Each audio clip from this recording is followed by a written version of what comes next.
Peace. What's going on? What's happening? Hey, we in the Thought Box, man. Hey, and if you rock out with MD's Thought Box, check me out every Tuesdays and Wednesdays over at the Straight Talk Society with Trevor. I'm over there every Tuesdays and Wednesdays. Tuesday, 6:30. We got TFP, Tape Fist Politics, y'all, where we talking about the latest in the news and what's happening in politics right now. With my homeboy, Vancat, producer extraordinaire, Ricardo, and Mike.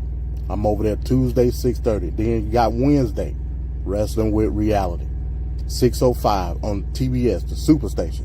I mean, Straight Talk Society, Trev, myself, Vancat, and a host of others. We over there rocking out, talking about what's going on in wrestling right now. We talking about the pay-per-views. We bringing the nostalgia to you. Everything wrestling, we over there talking about it. Wednesdays, 6:05. Check me out over there, the family-friendly version now. MD, Straight Talk Society. Boom.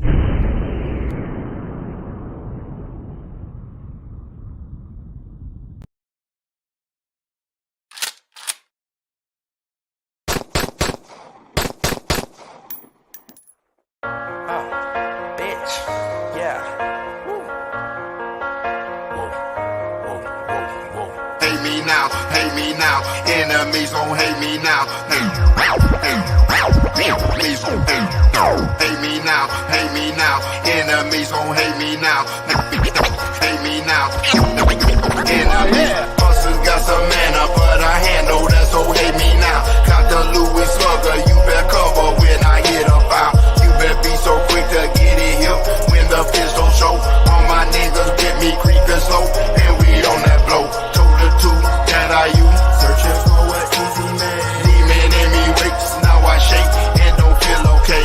Yeah, I'm terrified in my mind, so corrupted too. Feel so blizzo, hizzo, off that snizzo, but still keep it smooth. Evil prince, stay so blitz, busy down with Psycho Mike. Scheming, leaning all throughout the night, down in Metro Heights. Bitch, you getting sprayed from grenade when I pulled up here. Catch the P, here with me, and we always going in. Shaking in my bed, hating leaves you where y'all dead. Don't you rest so tears up, call your blizz up when I'm on my man. I face so much crime, stay inside. I have on my mind. Please don't shoot your kids on, send you his on, get your midnight ride. Enemies so close to me, especially gon' hate me now. Motivated, jealousy, but still I elevate somehow. Smiling face all in my space, deep inside you hating me. Take that loaded Glock 19 and kill that kind with courtesy. Enemies so close to me, especially gon' hate me now. Motivated, jealousy, but still I elevate somehow. Smiling face all in my space, deep inside you hating me. Take that loaded Glock 19 and kill that kind with courtesy. Hate me now, enemies gon' hate me now. Hate me now, enemies. You hate me now, nigga, damn, I thought we was cool. You hate me now, I thought we was cool. You mad at me now, but all I do is laughing. Then chop a bullet, split him up like he a fraction. He run up on me, think it's chicken, now he past tense. Yes, I am evil Prince, but also Trey, so blast him. I catch him loafing, I'ma up the gun and let it bust. I got them niggas in the car ready to shoot shit up. You mention me, boy, I'm a killer, best not test your luck. Yo, bitch, a groupie, all up in my DMs tryna fuck. These niggas lying in they songs, you know they capping. I'm on the block, I put in work, you niggas slacking. My nigga get jammed up and then we go and post bail. But if your nigga run up, we gon' send his ass to hell. Ain't have a ruler, kept a Ruger when I was in school. I'm hitting ops with this stick like I'm playing pool. Handy manny in this bitch, we got all the tools. You hate me now, damn nigga, I thought we was cool. Some viewers may find the following video disturbing. Viewer discretion is advised. At the very same time that America refused to give the Negro in Atlanta, our government was giving away millions of acres of land in the West and the Midwest, which meant that it was willing to undergird its white peasants from Europe with an economic floor. But not only did they give the land, they built land-grant colleges with government money to teach them how to farm. Not only that, they provided county agents to further their expertise in farming. Not only that, they provided low interest rates in order that they could mechanize their farms. Not only that, today, many of these people are receiving millions of dollars in federal subsidies not to farm, and they are the very people telling the black man that he ought to lift himself by his own bootstraps. Now, this is what we are faced with, and this is the reality. Now, when we come to Washington, in this campaign, we are coming to get our check. I remember when the ATL wasn't banging, now they banging. Niggas throwing sets and them bullets start ringing. Bitches banging. I remember when the ATL wasn't banging, now they banging. Niggas throwing sets and them bullets start ringing like bang, bang, ho, bang, bang, bitch, nigga, bang, bang, bang, bang. You smoking or up, you got that light. You talking choppers, you getting right. You on the block with the dope every night. Said he wanted some scratch, so we took him Let on know, life. say you wanna get paid, you wanna be right. Team 4K got slapped with Walking the out, pipe. still got on these shades, even though it ain't night. Cause they little pink pills too hard. Let's go on a SRT with a Draco tank. Got a little boy way, can't sleep at night. You gotta go get that motherfucking dope. You gotta run, say fuck out that hoe. I was just broken, I didn't have a friend, so I went in the trap and I sold me some dope. Let's For go. real. Poppin' purse, make her suck dick for an hour, get to work. I told the bitch to get nasty for double. She bought her best friend, they for each other. Okay for me, make her fuck my brother. Got a team full of players, free band, no struggle. Big 4K down to the door. Might get in there, mo, go dig with shovel. Break out the chopstick, hit on wherever. Broad daylight, bitch, I'ma get on wherever. Let's go, double O walk on this bitch, but I like to talk on this bitch. Hold on. Purpose said walk on this bitch, the purpose said talk on this bitch. Hold on. I should be geeking out drugs, taking all kinds of shit. Bitch on the full shit, fine. You see all kind of bitch. Running through the design, don't care about shit. I can work one time, though. Watch a little man got shot, you slide, little boy, you a bitch. 15 ball, one play on me. 15 ball. Peace. What's going on? What's happening? MD's Thoughtbox Live, man. I'm checking back in once again. Hey, I ain't worth a damn tonight. I'm gonna keep it real with y'all. I ain't worth a damn. I ain't got my camera set up. Ain't no point. Not tonight. If y'all noticed on Take Fist Politics this Tuesday, my throat was gone.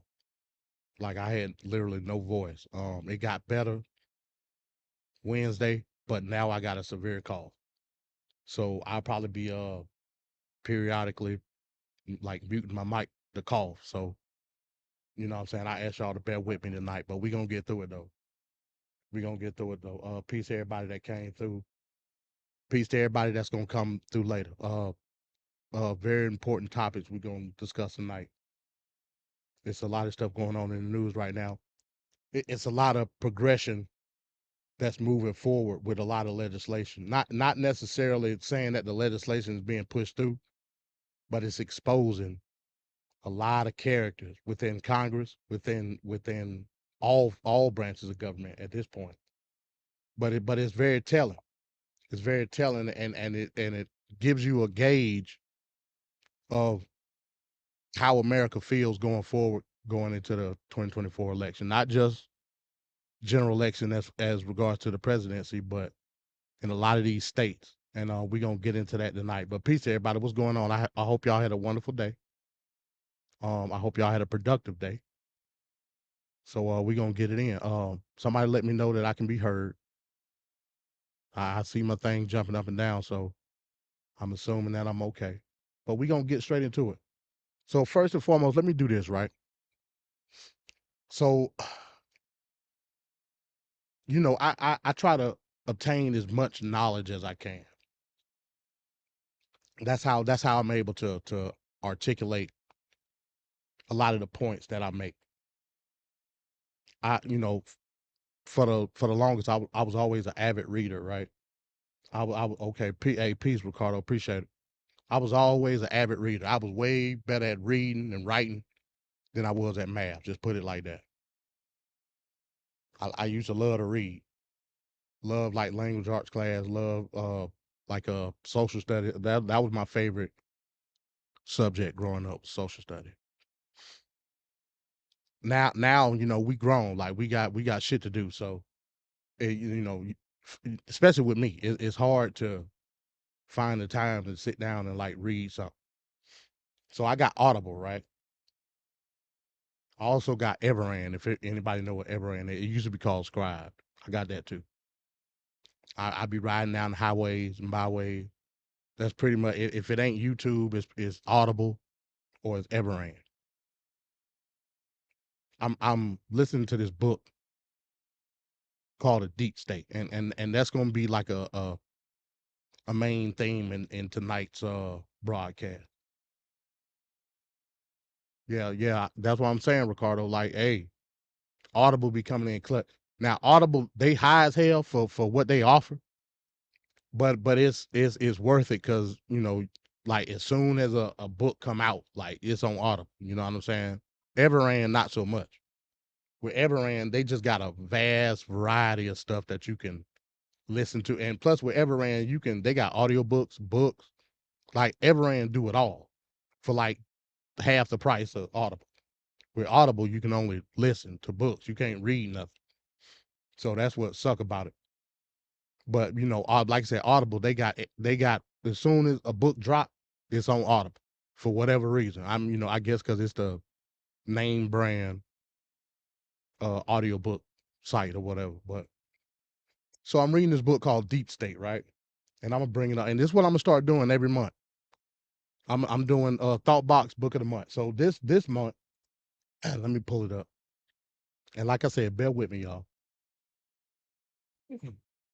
This month, I got Thought Box Book of the Month, Deep State by James B. Stewart, right? He's an investigative journalist. And basically what he did, he went into the crates and he went back and interviewed all the people that was involved in a lot of the FBI investigations that was going on in the 2016 election cycle. Give me 1 second, y'all. Here come a cough. Give me 1 second.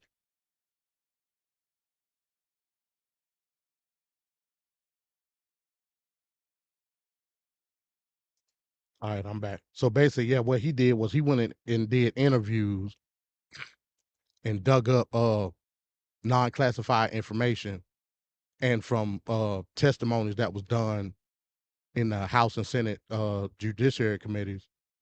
He went and compiled all that information and wrote a book. So the name of the book is Deep State, right? When a lot of these MAGA maniacs, they talk about the deep state. What does that mean? Basically, and I'm paraphrasing what they say. You ask 10 different MAGA maniacs, they're gonna give you 10 different answers anyway. But in any event, the deep state, in layman's terms, is like a cabal of governmental figures, basically conspiring or working as a confederate against another political entity. That's what the deep state is. You hear all the mainstream MAGA maniacs talk about the deep state this, the deep state. The reason he named the book The Deep State was to show, first of all, who the MAGA maniacs think the deep state is and what was the working relationship between the deep state and the administrations at the time, both Obama's administration and Trump's administration, because the book starts off in Obama's administration. Basically, the book is covering one main person, basically, throughout the whole book, and that's the former FBI director, James Comey. James Comey came in the Obama administration.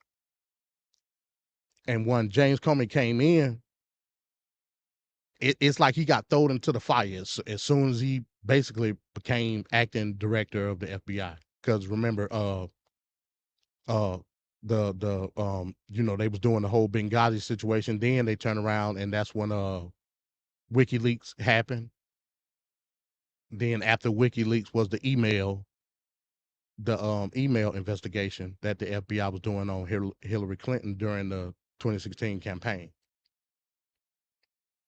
So he had to deal with all that. Matter of fact, it starts off before that because it starts off with what they call Operation, what was it called? Operation Scale and Win.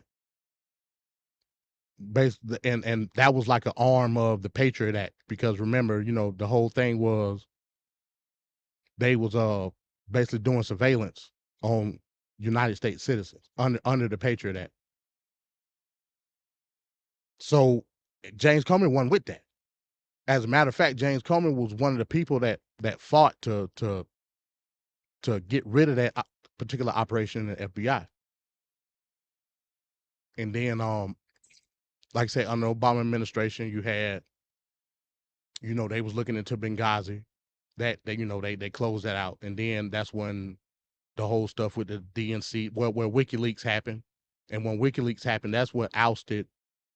At the time, it was Debbie Wasserman Schultz. She was the head of the DNC at the time. She had to resign because of that. So James Comey and his team in the FBI was like, how did Julian Assange get all this to light? Like how? And not go under detection of any surveillance that the FBI had.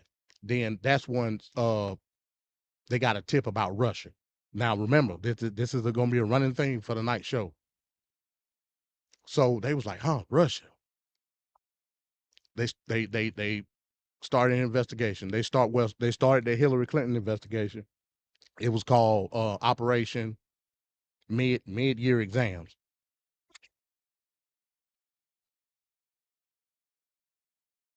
It was called Operation Mid-Year Exam. That's when they was going into the emails, because she was doing all the emails through a personal server and not through an official government server.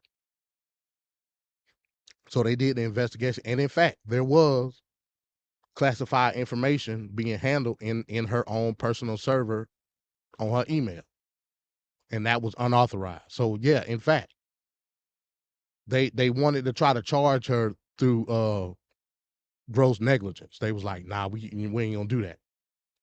And Trump was mad. That around the time that's when the whole crooked Hillary stuff started happening. So everything happened with that, but they were still trying to figure out, like, what's the tie with Russia? What's the tie with Russia?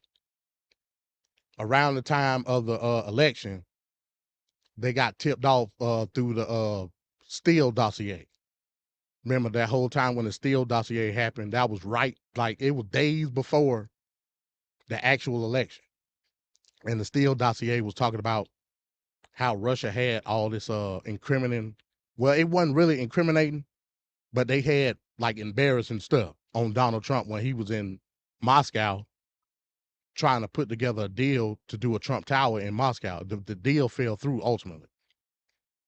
So that's what the Steele dossier was about. They was like, well, this stuff really ain't incriminating, so it ain't really no business of the FBI. It's got to be something else. That's when they got another tip through and it was a conglomerate of entities. It was a person from the MI6, basically a spy network that came up with using basically wiretaps and surveillance that they was doing on Russia at the time. Come to find out, they had a transcript of a call with General Michael Flynn and a Russian guy. And that's what sparked the investigation with the Russian election interference. Everybody remember that in 2016, 2017.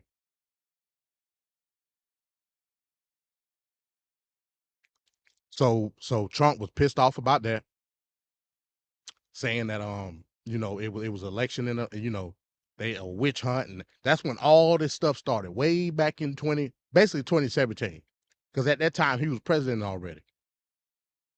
And he was going and talking to James Comey when he really wasn't supposed to be talking to James Comey.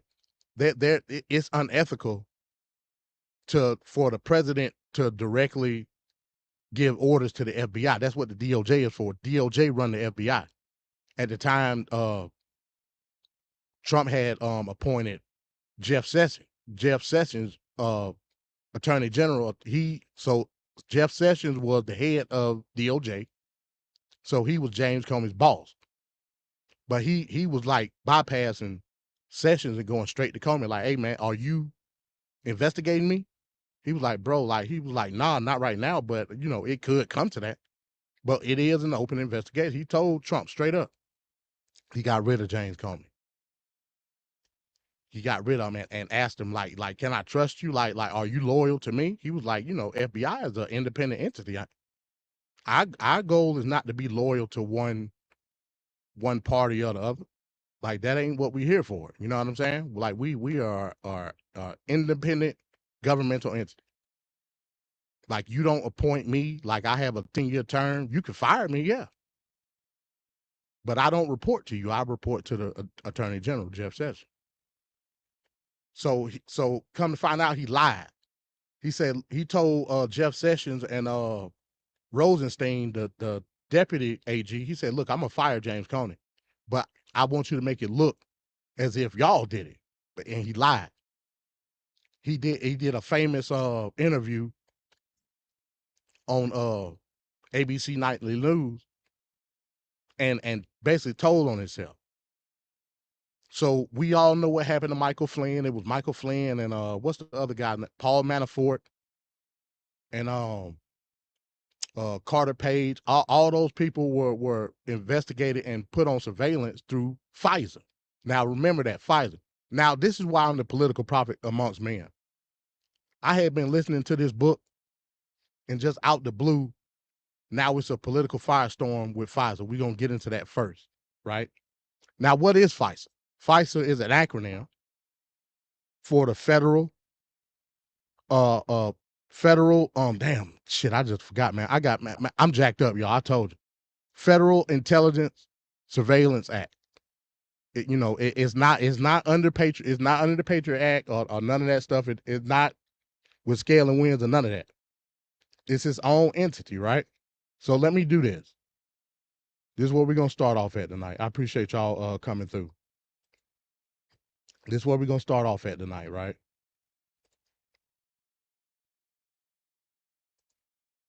This is what we're going to do.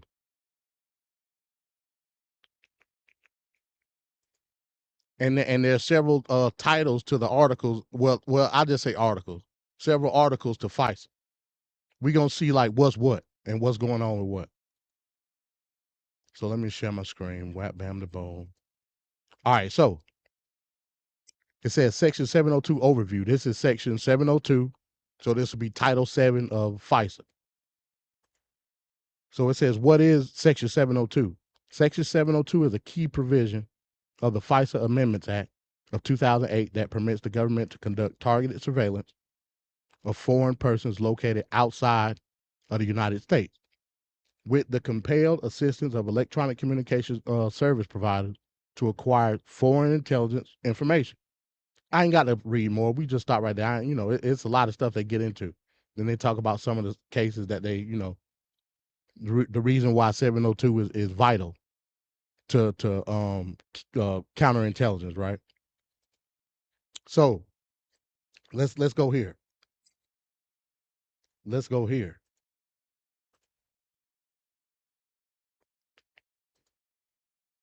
Let's go here. Let me remove this. Damn, what the hell? Let me remove this. Now we're going to go to the next thing. Why is 702 so important? Right?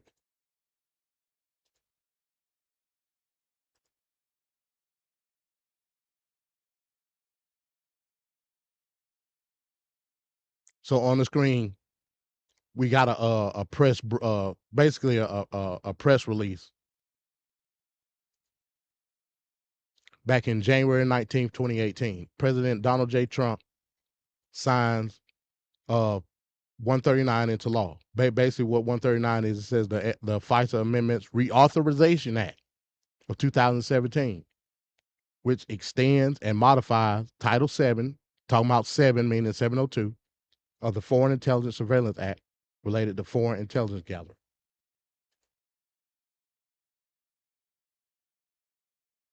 Now, why did I bring that? Why did I bring that up? Yesterday, the reauthorization was up again, and Congress needed to handle it. Take a guess of what happened. Just take a guess.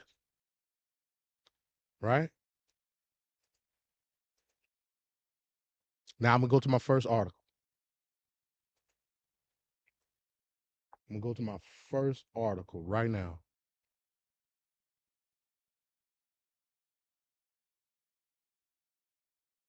Well, first off, let me do this. This will be more important.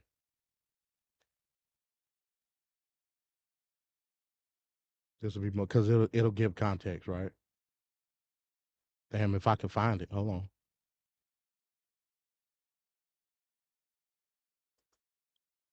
Because we're starting to see a pattern now when it comes to a lot of this legislation that's getting dropped. And we're starting to see why now. We're definitely starting to see why. And I mean, honestly, it don't make no sense, like at all.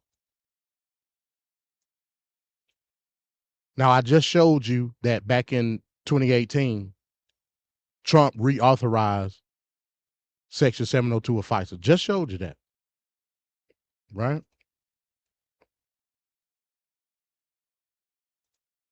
Let's watch this. If our government really cared about our national security.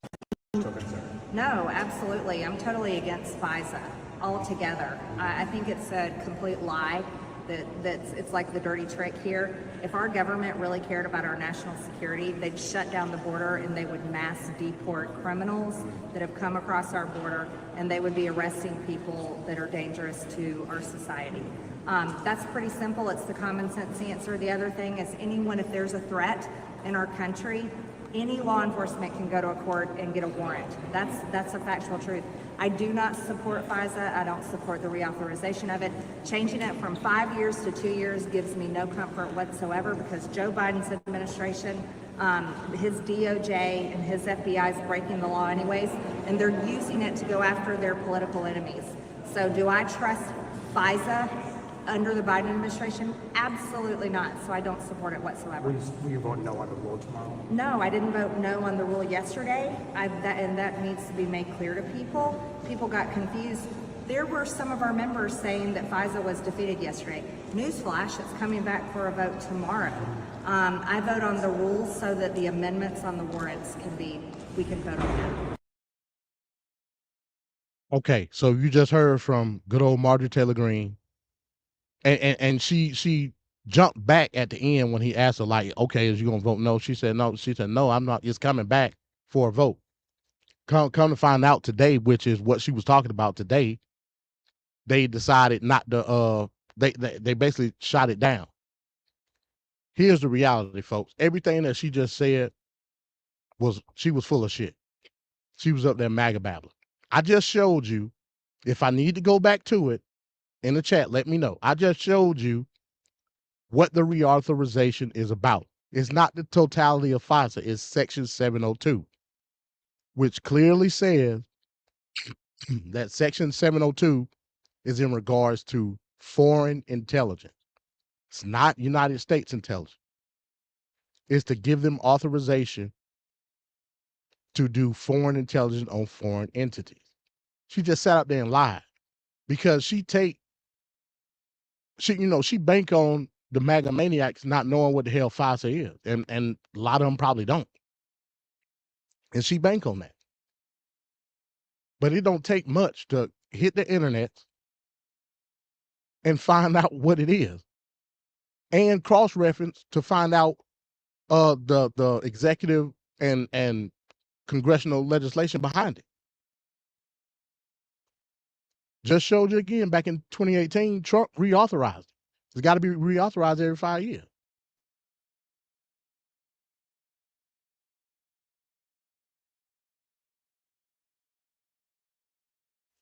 I ain't got it pulled up today, but because I don't have my True Social account link on my laptop. It's only on my phone.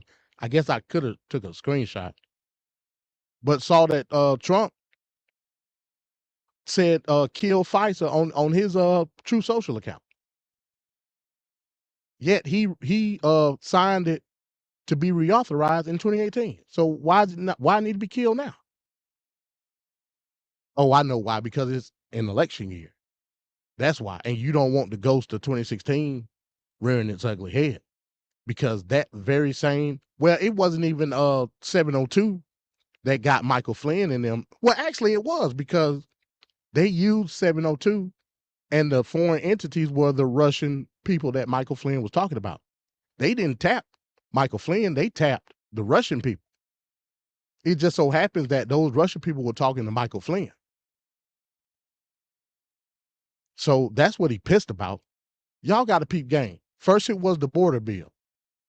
He attacked that, and the MAGA maniacs in Congress followed suit. Now he attacking FISA. Something that's been integral in the intelligence community for decades. I think FISA was put into law in the 70s. So these people are playing games, man. That's just what it is. And you have to understand, see, that's why it's important to understand what these different bills, what do they do? What is their function? Because if you don't know and you trying to dispute something, you just nigga battle. And that's exactly what MTG just did. She MAGA babbled all the MAGA maniacs to sleep, banking on the fact that they don't know what the hell FISA is and what the different titles and articles of FISA is. So I'm gonna just get up here and say something to make MAGA look good. The 702 reauthorization that was supposed to happen today ain't got nothing to do with the border. It has nothing to do with anything domestic at all. She's an idiot. And she banking on you to be an idiot. So all you gotta do is peep game. That's all you gotta do. Is it possible, right, for it to still be some type of lingering effect when it comes to the Russia connection? Why are MAGA maniacs fighting so hard? And I get it, right? But why are they fighting so hard with the whole Ukraine situation? Why?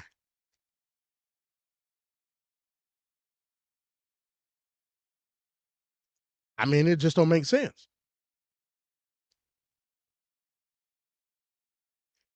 All you gotta do is ask yourself, okay, how is funding? How is the funding to Ukraine? How does it work? What's the logistics? Where is it coming from? I ain't heard nobody ask that question. Nobody.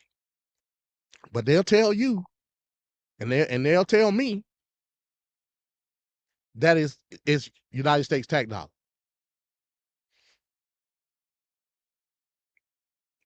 If y'all always like to do like these oversight committees and these inspection committees, you know, judiciary committees, y'all love to have these hearings, right, to try to find out what's going on.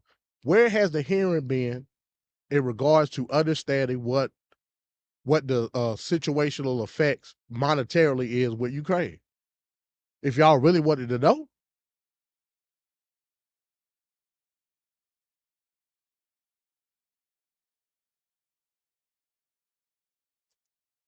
You know why they haven't done it? Because then everybody will understand how the shit work, and they don't want that because it's a selling point when it comes to the election. And a lot of them will get exposed based on the ties that they have with a lot of these defense contractors. A lot of them will get exposed. They'll go up and tell you some shit that ain't factual to get your vote. But at the end of the day, they're getting it on the back end. Trust and believe.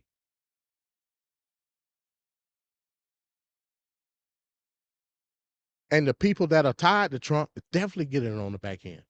All you got to do is go back to 2016.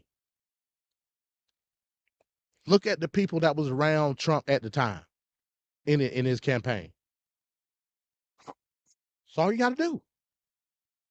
Especially with a person like Mike Flynn was one of the main people. You know how connected General Michael Flynn was with a lot of defense contractors and foreign ambassadors and whatnot.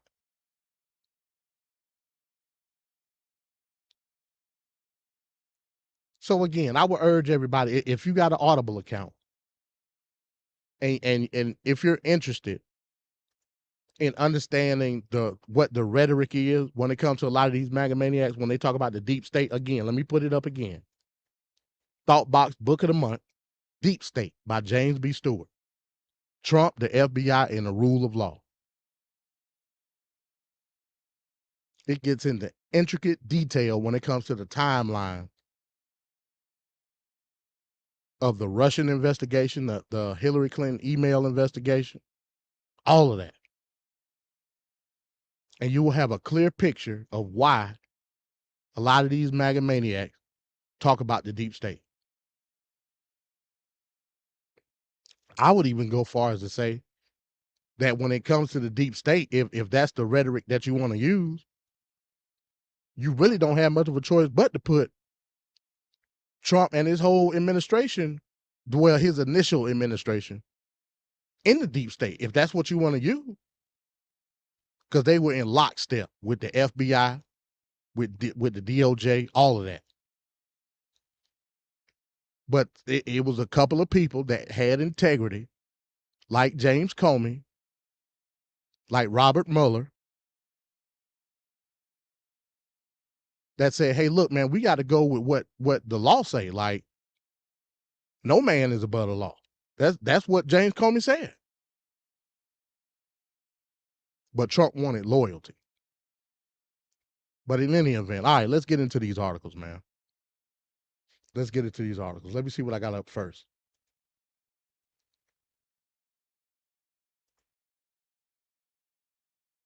Let's go international. Oh, shit, that ain't what I want to do. Hold on. Let's go international here, folks. And again, man, this is MD's Thoughtbox Live.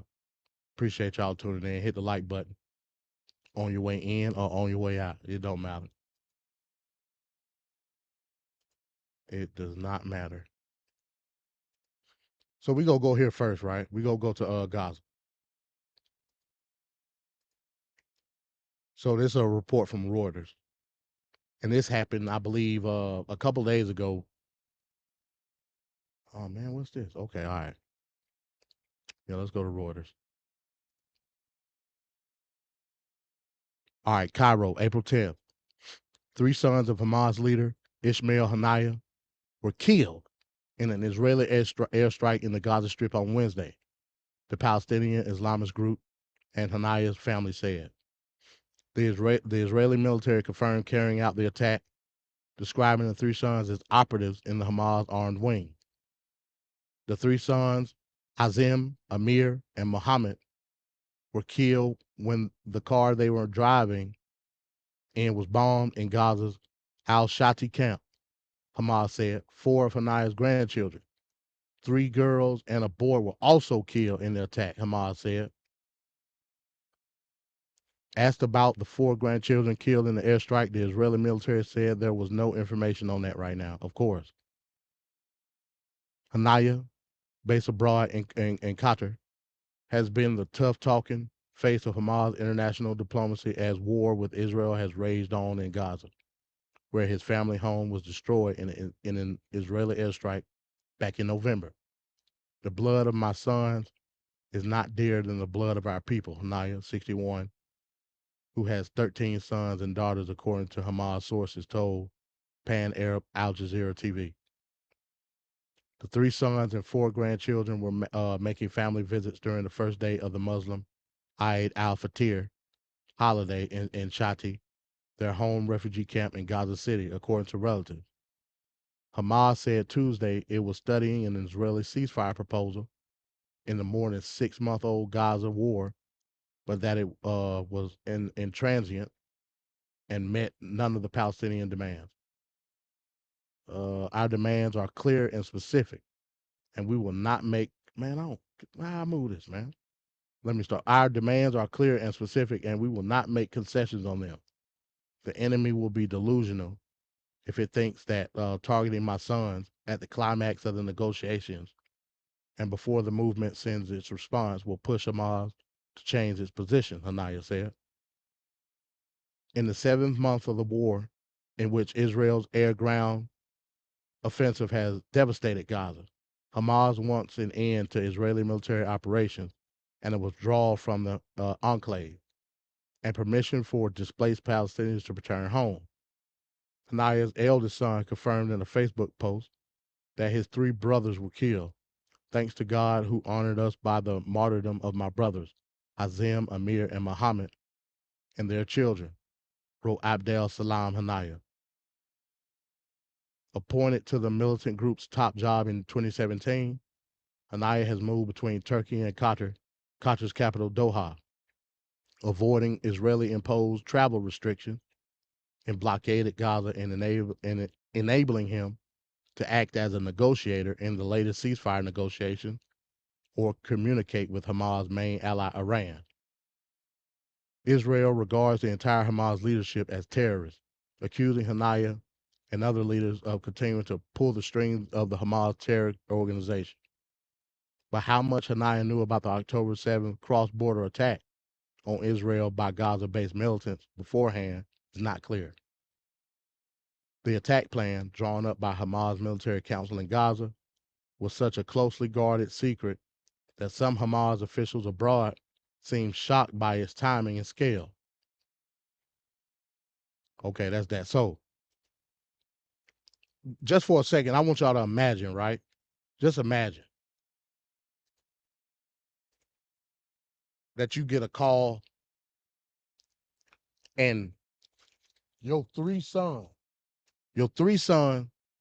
plus 4 of your grandkids is gone. I'm talking about just like that.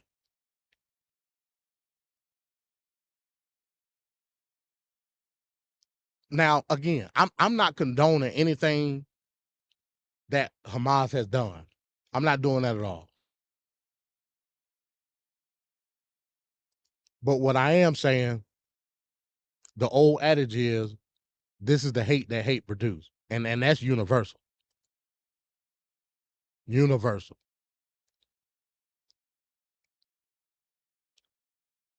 I'd be surprised. Like, you ain't think it's going to be no type of retaliation for that? And then I saw a video, man. I wish I would have bookmarked it. I saw a video the moment one of his advisors told him that his 3 sons and his 4 grandchildren got killed in an airstrike. And it was as if it like he, he looked like it was like a shock on his face at first, and then it was just, he kept pushing. Then dude asked him, he was like, man, do we need, because he was going to a meeting. Dude asked him, man, like, we need to postpone this. He was like, nah, come on, let's go. That's how desensitized a lot of those people over there are based on what's going on. It's like another day. Even with your own family members. This, like, the violence in that region now is going to be forever. It's never ending. It don't matter what we do, what the United States does, what any type of coalition, don't matter. Not now. It's a wrap. It's too late for that. Too late.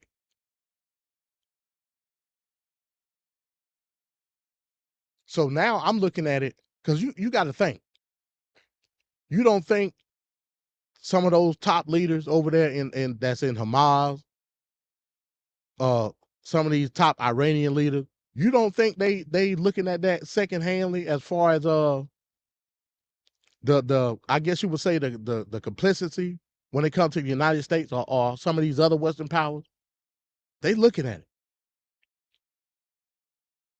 They definitely looking at it.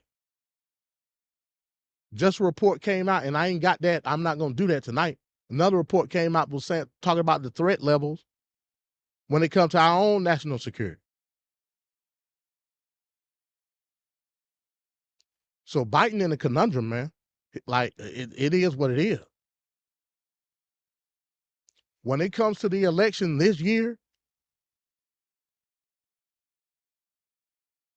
that's the top black eye on his election campaign. Top black eye. It's not a lot of this stuff what these MAGA maniacs talking about when it comes to like the border and the migrant situation. It's not that. At least not to the mainstream progressive left. It ain't. So it's gonna be interesting to see. And you know, that they actually showed the video in that article. Karine Jean-Pierre, she had made a statement. I believe it was either yesterday or yeah, it had to be yesterday because yesterday was Wednesday. Yeah, Karine Jean-Pierre made a statement, you know, basically sending condolences to Hanaya's like family. You know, it was kind of surprising to me because I mean, at the end of the day, he's still Hamas. You know what I'm saying? But I can almost guarantee you, when it's all said and done, when it comes to the end of this election, I'm not going to necessarily say that Biden gonna do a 180 on his position, but it's gonna be drastically changed. I think really he's just waiting to see like what impact does it have on my numbers. And it's sad to look at it that way, but it is what it is. It is what it is, man. You know, that whole Hamas, the Gaza situation, man. I don't know at this point. I don't know how it's going. I don't know what the conclusion gonna be. I just don't know. Over 7 months now, this been waging to no end. I mean, until like all the Gazans are dead, I don't know.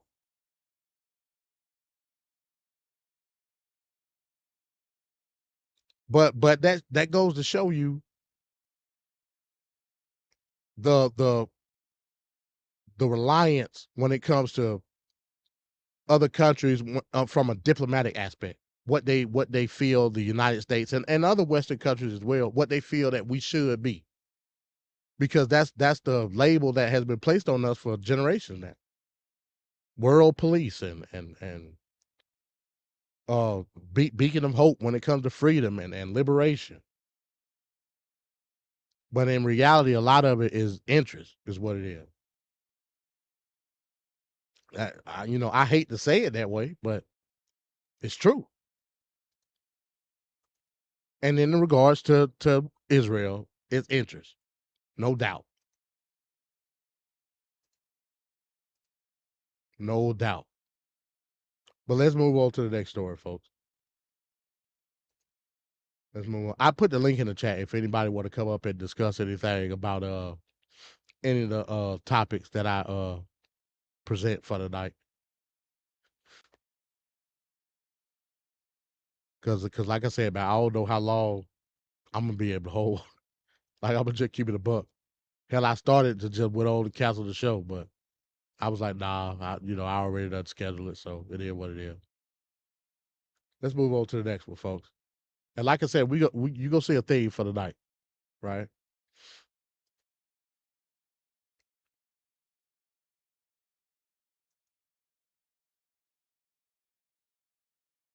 Oh, here's a good one. Here's a good one. Here is a good one. Who saw this yesterday? Who saw this one?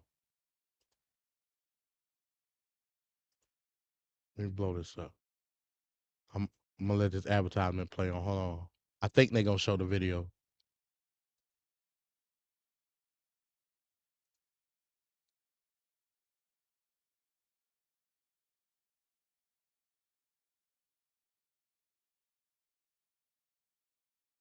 The meal, and we're gonna get the meals for the fire department. Okay? Hello, everybody.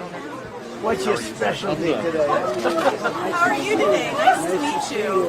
Hello, everybody. That's a nice, beautiful looking group. Oh, that ain't it. That ain't it. So I know this menu better than you do. Okay? I probably know it better than anybody in here. We're going to take care of the fire department. Okay. Yeah, that ain't it. Hold on. I'm gonna have to go into my Twitter and get it. But let me read the article first. This from Newsweek, y'all. I'm gonna get that video. It's disturbing. It's disturbing. This from Newsweek. Donald Trump's interaction with black woman in Chick-fil-A goes viral.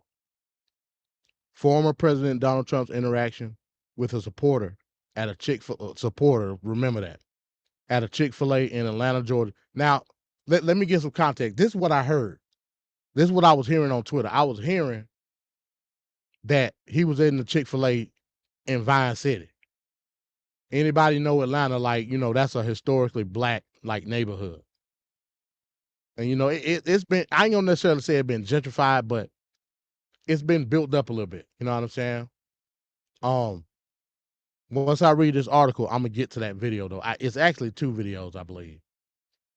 But in any event, former President Donald Trump's interaction with a supporter at a Chick-fil-A in Atlanta, Georgia on Wednesday has gone viral.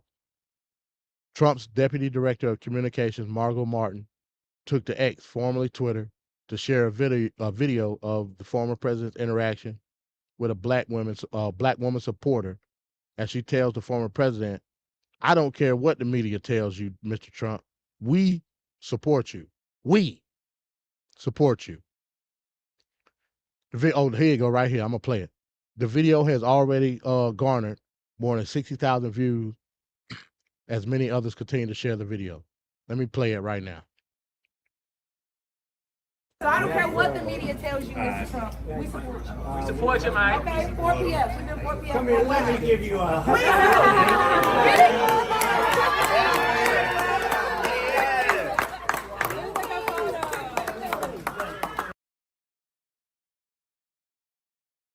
Negro just happy.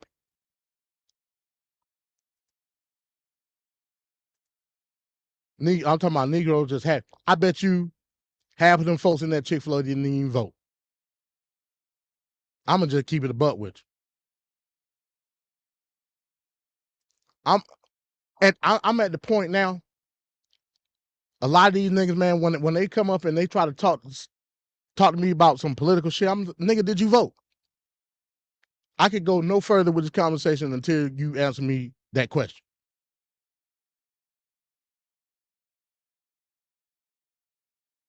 I can't do it no more. Because a lot of these niggas, they nigga babble. And they go off of rhetoric based on what they believe is a collective thought. It ain't. Not in no way, shape, or form is a collective thought. But let's continue. But it's another video too. I'm gonna get that other video. Trump is set to face off against President Joe Biden later this year in a rematch of the 2020 election, as each candidate has won enough delegates to secure their party's presidential nomination. Ahead of this vote, some reports and polls have suggested there has been racial realignment, with black voters who traditionally support the Democratic Party opting to vote for Republicans instead. Remember that.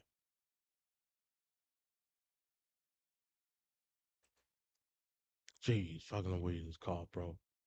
However, new research from Pew Research Center suggests otherwise.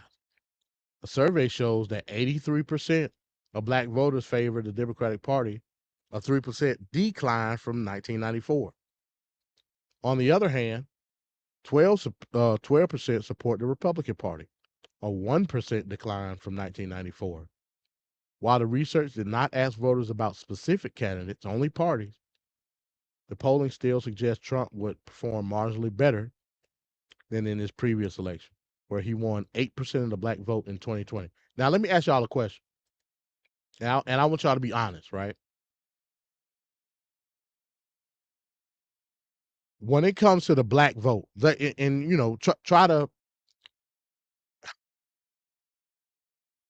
try to think of it in the aspect of the totality of what black issues are in America.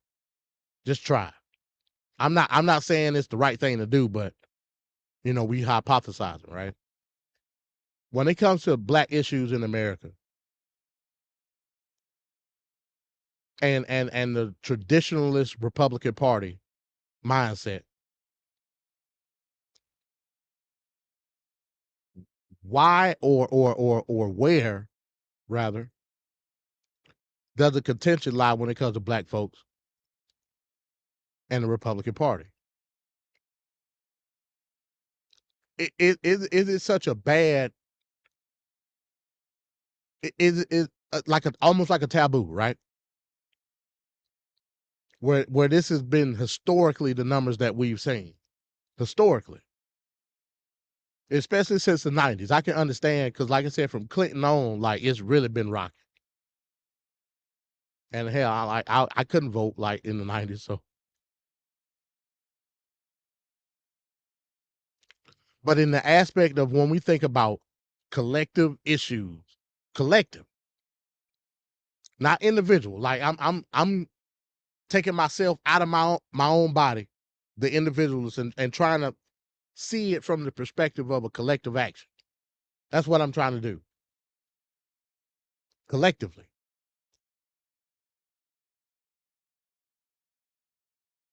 Is it far-fetched or is it a pipe dream to think that a Republican platform can garner a sizable amount of black vote?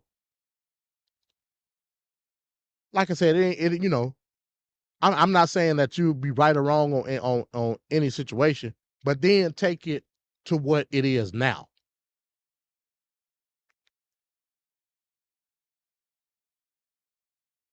And then you would have to ask yourself, okay, so where's the difference when it comes to what we quote unquote say are conservative values, quote unquote, and where do those values lie when it comes to what the Republican Party is today?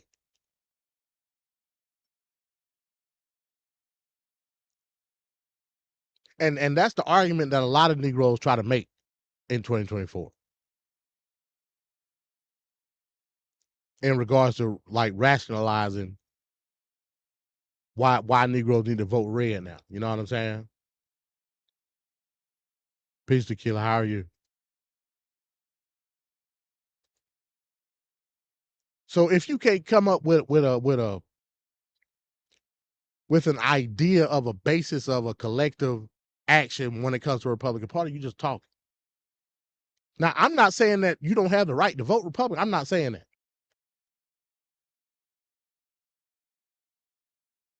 I'm not saying you ain't got the right to vote Democrat. At the very least, and I could make the argument. I could sit down and have a debate with somebody that vote Democrat and try to extract reasoning out of it. I don't think you could do that on the Republican side. Because traditionally, the issues that you deem valuable, if you are registered Republican, is not going to be a collective. It's not going to be a collective action. It ain't going to be a collective thought. Because that's not the factor that Republicans traditionally adhere to. So a lot of these niggas, they be lying, man. They be lying.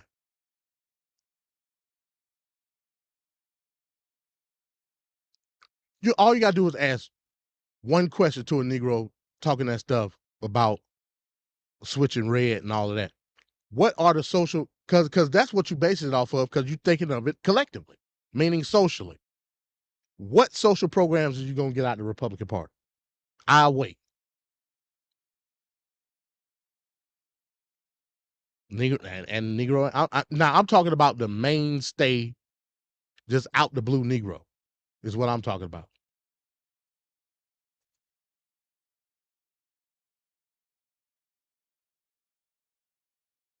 Because if you're talking anything from a social aspect, ain't no way in hell you gonna sit here and try to justify your position when it comes to the Republican Party. Ain't no way. Because then you would be lying through your damn teeth. Now, if you tell me from a personal, from an individual standpoint, how it benefits you, then I won't have no choice but to accept that, because that's the baseline value when it comes to conservatism. Well, from a fiscal standpoint, let me say, not from a social, from a fiscal standpoint. You can't show me shit about nothing social on the Republican side because they don't have it.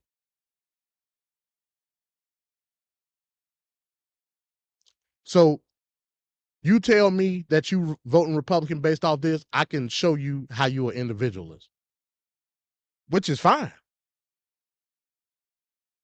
But don't lie to me and say we support you. We support you based off what social program, what platform of what collective platform do Donald Trump got that's gonna benefit black folk? You ain't gonna be able to show it to me, which is fine. But I mean, keep the shit real at the end of the day.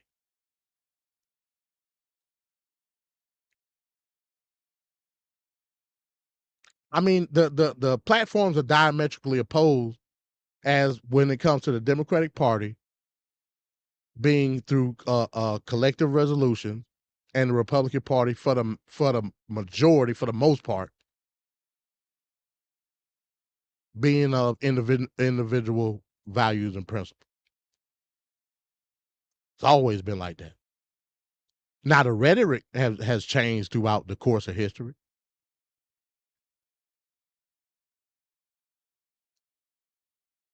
But the fiscal policies have pretty much been the same. So a lot of these, let me see if I can find this other video. Now this is the one that tripped me out.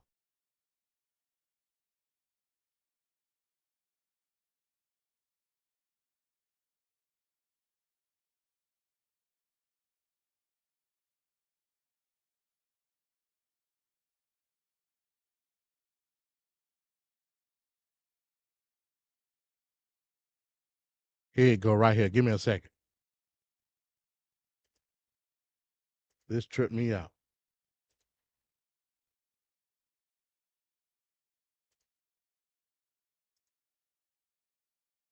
Hold up. Well, we took care of those colleges. Sure did. Much better than Biden did. So I want to know. This is Clark Atlanta. This is Spelman. This is Morehouse. This is Morris Brown. They all came. Isn't that great? So I don't care what the media tells you, Mr. Trump. We support you. We love you. Okay, 4 p.m. We've been 4 p.m. Come here, let me give you a hug. Please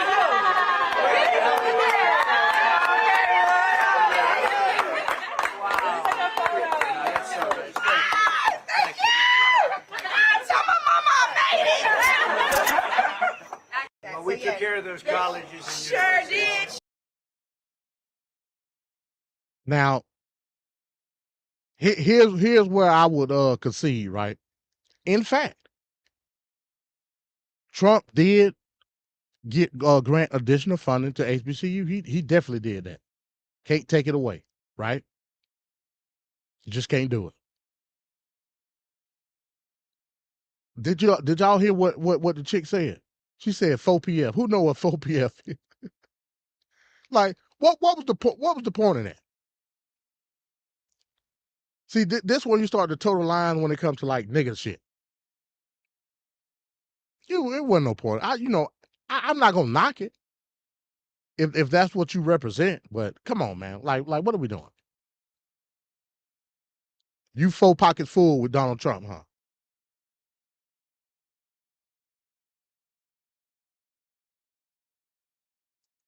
That's what you is. You 4 pockets full with Donald Trump. Next, you go see Trump in the next Lil Baby music video, huh? This shit is crazy. Now, putting on my tinfoil hat, I believe these people were staged. I'm gonna just keep it a buck. I believe that they his communication director made some calls and got them on down there from from the AU Center and did a publicity stunt. I'm gonna just keep it a buck. I mean, hell, he was right there. What you say, Ricardo? Bro, I was so you yeah, bro. Yeah, and yeah, they're talking about Mama I made it. I'm like, come on, bro. Like, what are we doing? What are we doing? Is we gonna talk about the policies or not? Now you started off good. You started off good talking about the funding to the HBC. You started off great.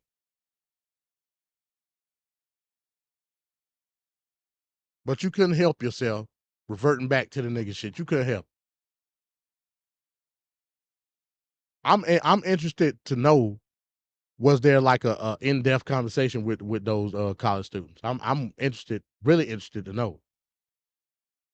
And why wasn't that filmed? You know what I'm saying?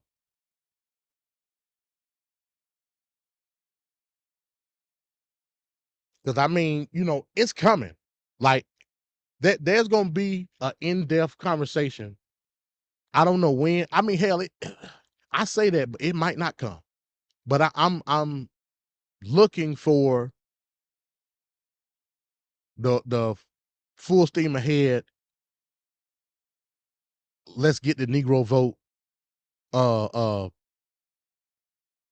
Trump platform when it comes to black folk. I told y'all a couple of weeks ago, I was riding, I was at home on the weekend, I was listening to the local radio, V103, and I heard a damn Trump ad. I was like, I couldn't get my phone fast enough. I was gonna record that whole damn ad. But when I get home this weekend, I'm gonna play the radio and I'm gonna be on the lookout. I'm gonna have my phone recorder ready. Cause I'm gonna get that damn ad. I'm gonna get that back. I'm talking about nigga babble. I said, what in the hell is this? And you know, at the end, paid for by Donald Trump. So I knew it was authentic. So, you know, it's getting around that time to where not only Donald Trump, but Biden as well got to start pandering to the Negroes. It's about that time, y'all. So I would just suggest to everybody that is really serious about finding out what's what when it comes to a lot of these policies with these candidates, like, start jotting shit down. I think this could have been a great moment. I honestly do. I think this could have been a great moment. Like I said, the sister started off great. She said, you did your thing with the HBCU. You know what I'm saying? I mean, and you know, for another show, we could break that down. We could break that down as well. I mean, to me, at the end of the day, money is money. We could break that down one day. But, you know, she started off great. She reverted back to her niggardly ways. 4 p.m., goddammit. But, you know, in any event, like I said, we'll see what happens later on down in the election cycle, pandering to the Negroes. We'll see how that works. You know what I'm saying? But let's move on to the next story. And again, the link is in the chat if anybody want to come up and got any questions about any of the topics that I brought up or got a comment or something. Now, I will say, you know, when I'm up here by myself, the nigga babble threat level be at DEFCON 5. It'd be real cool. You know, I try to be specific as I can. I would just say I'm always willing to be interactive and social, but stick to the topic. I don't want the threat level to rise. And, you know, it may reach a critical level where I have to sound the alarm and go on red alert. Just keep that in mind, please. Thank you. Sorry, so let's go on to the next one, right? Let's go on to the next one. And yeah, you're exactly right, Ricardo. That's when I knew it was staged. Why would she say, "Mama, I made it"? Yeah, nigga bap. Yeah, because like I said, man, ain't no way in hell. Okay, you get to meet Donald Trump, right? Even if it was staged. You know, somebody on his campaign team get in touch with somebody over there at the AU Center, Spelman, whatever, Clark Atlanta, and say, "Hey, look, we want you to come down here and you know, basically do a photo op with Donald Trump." I'm like, hold on, I ain't just gonna do no photo op. Hell no. This is an opportune, advantageous situation here. I can't do that. I'm talking about me personally. I cannot. There ain't no way in hell I can do that. Now it depends on how much they paid me. I ain't gonna say in front. You know, hey, how much would it cost for you to get up there and start nigga babbling and buck dancing and cooning and buffoning? I don't know. I ain't thought that far yet. But that just the opportunity alone, right? To interact with a person like Donald Trump, like that's something you just gotta take advantage. You gotta take advantage of that. Because hell, just based off your wording, the opportunities may be endless. Especially somewhere like Atlanta, where it's a multitude of Negroes. But hey, them Negroes wasn't at that donor luncheon that Trump had. That's what he was down there for. They wasn't there. But I digress. All right, let's get into this next article. Let me see what I got here. Let me see what I got here. What's next?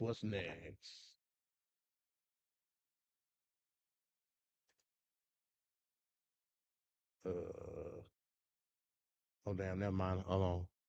I was about to leave out of the StreamYard. My bad. Wrong button.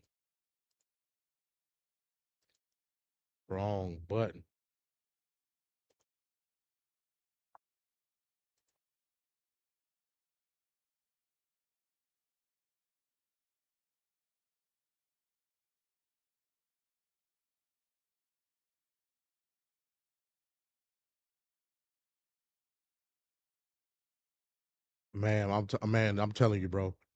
It's been almost a week now. It's been almost a week now that my allergies been like that. And like I said, now like everything done drained down to my throat, man. So like, man, I'm miserable, bro. I ain't gonna sit here in front, man. I am miserable, bro. Oh, Ricardo. Peace to my TLP colleague, Ricardo. What's happening, man? What's going on, MD? What up, I can't everybody? call.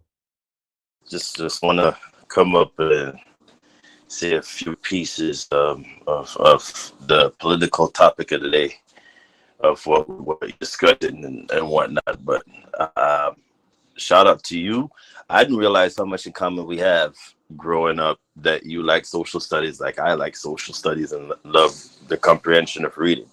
That's very interesting. It's very rare I've ever seen that, where we uniquely, like, think the same in the thought process that we have. But that's really cool to actually see.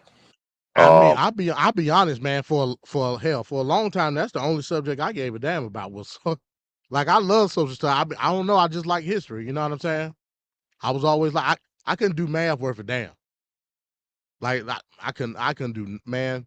I couldn't remember the multiplication table to save my life, bro. I don't know why. You remember back in the day? You remember Hooked on Phonics?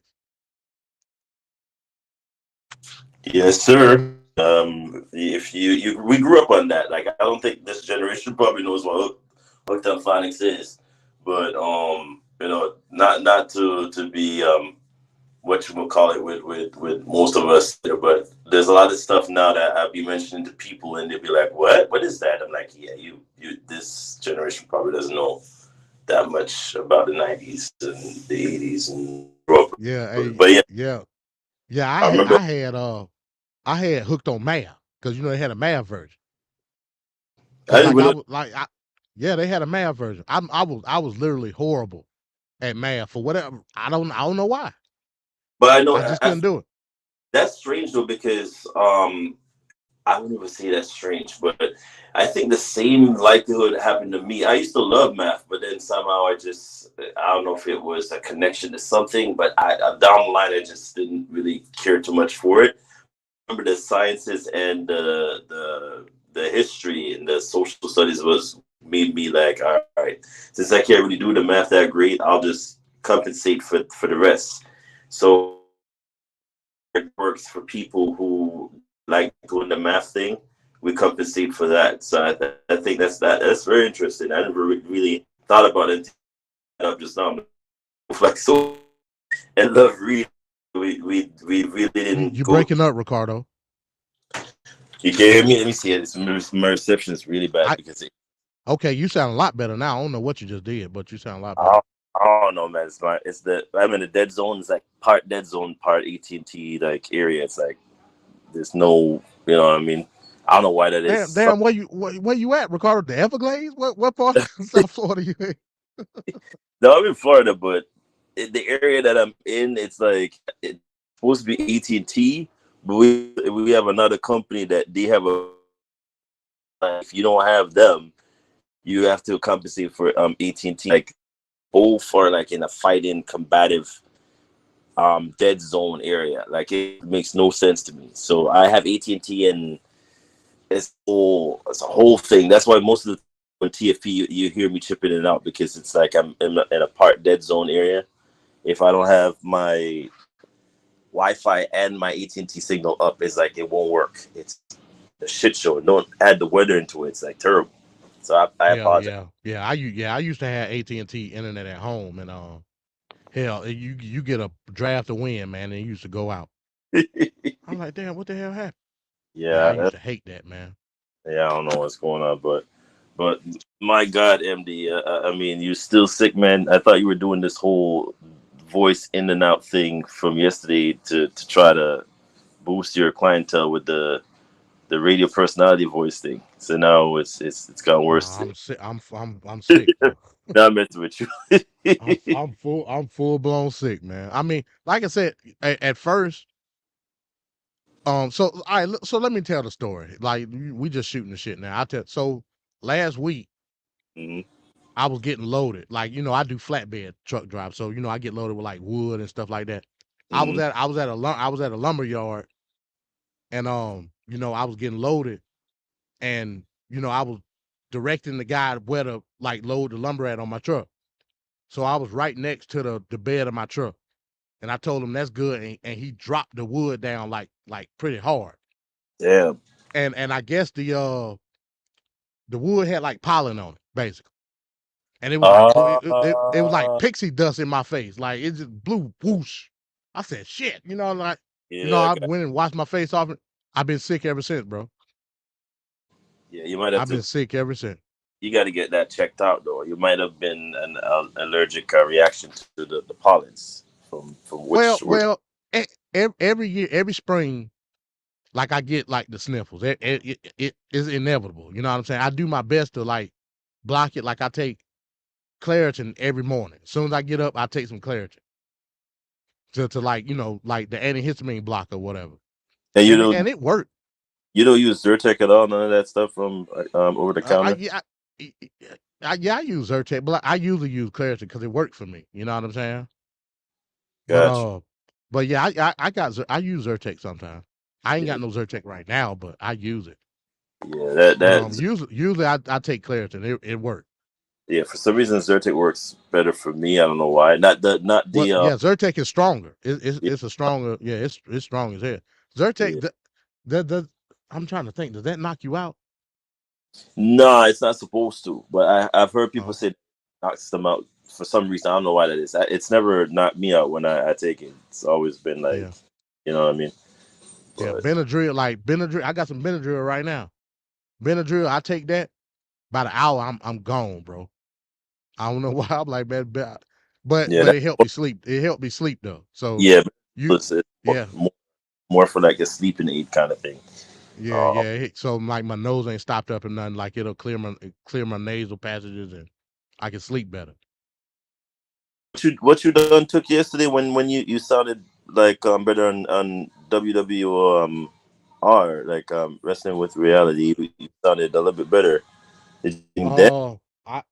I took right now. I got Mucinex.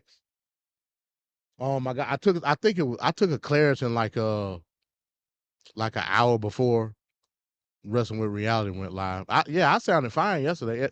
It really wasn't an issue yesterday. I don't know what the hell. You sounded hella fun. My nose was kind of runny, but other than that, I was fine. I woke up this morning and I've been coughing ever since, bro. Yeah. Because like I said, you know, nasal drain. Like it'll go from your nose to your throat. I hate that, man. I hate it, bro. Yeah. I hate it. But in any event, what you think about any of the articles I done did so far, man? Yeah, this whole thing with the Trump girl, the whole thing today, I said the same thing. I'm like, all right, you know, it's because we know there's pockets of people out there that really do think that Trump, you know, it's like, okay, he's one of us. We feel kind of get, you know, the appeal. You know, he's you know, like they're in the wrong, that they're doing something to him, all of that. But then it's like she kind of overplayed herself when she said the whole, oh, but mama, I mean, I'm like, yeah, that sounds way off. That just sounds, you know what I mean? Like it threw me off because everything that she was saying up until that point, I'm like, all right, you know, it's possible. He has like a fanfare, like she's probably fanning out because I ain't gonna lie, we're all celebrity. That's what it is, celebrity. Right. Like I won't lie, I've come across situations where I've seen people that are actually celebrities, and I'm like, all right, you're completely different in real life. Like for, you know, rest in peace, you know, OJ died today, but I met him last year this time at my job, and just a side note, like I'm going off a little bit off topic, but when I met OJ last year, you would think he would have been like one of those arrogant, chauvinistic assholes and whatnot. OJ was probably one of the nicest, you know, celebrities I've ever met. Like he was humble, down to earth. I was talking to him like, yo, this is what you need to do, and he corresponded, listened to what I had to say, and he was like, all right, I'm you know, I get that this is what I'm gonna do, and you know, and he was just like, he was in a party, I think he was traveling somewhere with his like a group of friends or whatnot, and his publicist. And when I told this man was that you would not even know that was O.J. Simpson, I was so taken back by it. I was like, wow, you're just like a normal person. But I get the appeal of the whole fanning out thing, but it's just that she kind of went overboard with the whole, hey, mama, like, yeah, that's when you kind of go, all right, tin hat on here. You kind of like sound like you were planted there strategically, politically for a reason. And I'm like, yeah, when you said that too, I was like, yeah, I thought I was the only one that thought it. It was very odd, but who knows? Maybe we might be wrong, MD. You might never know. But for me, it just seems a little bit too force, if that makes sense. When she said, yeah, I was like, yeah, you could have been like, you could have made it work, but you just kind of overdid it. I don't know if they told her to say the thing she said, or she did it, or you know what I mean. But it's just like a little bit too forced.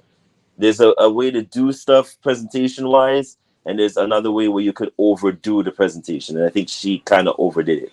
But that's not to say that there's not a mass appeal for Trump out there. I've seen him driven in Georgia when he was doing the whole court thing, and there was a whole. I don't remember. Now that was some nigga shit. I know exactly what you. Yeah, when he was driving through the hood. There you go. And we were like, yeah, that was some nigga shit. I was like, oh, okay. Well, this is kind of interesting that, you know, they're like doing the whole praise and whatnot for him thing. And he's like, you know, because he loves that. That's the egomaniac side of him takes over when he sees that kind of thing happen. And it doesn't help that's the group that, you know, that pandering, because we mentioned this. I mentioned this last year in TFP, that they're going to start pandering. And if you notice this week, here comes Uncle Joe, because, you know, I use Uncle Joe as a synonym when it comes to Joe Biden. I'm going to try to take away the interest on how much time we're going to hear about student loans. Like, it's either you're going to do something about it or not do anything. I'm getting really irritable by the fact that he keeps pandering the like dangling the carrot about the whole student loan thing. Every minute there's a different variation of what he's trying to do. Just get rid of it. If you can't get rid of it, then stop mentioning the damn thing. But again, it's leading into the election cycle, so they're gonna come up with things that will try to pander to certain people, and it seems to be working because I hear people now bringing up the whole student loan thing again, and it's the same thing with Trump. Trump needs that ace card thing because I feel like the African American vote will be important again. I don't know how it's going to work in terms of both sides, but we all know how the Democrats do when it comes to election cycles. They're going to probably do a church thing, probably show up and do a juke and jive and dance thing church one Sunday before, and then Stacey Abrams will be out soon. Don't worry about it. She'll be out soon. But that's true though. You know, it never ceases to amaze us. It's always something that they do and then I don't know what the Trump campaign is doing, but they seem to be going after the African American. Well, I'm going to stop the black vote a lot because we're trying to do this whole pretty up word. It's the black vote that they're going after. Now, is it the women that are going to come out this time around and vote heavy for this election cycle? I don't know, MD.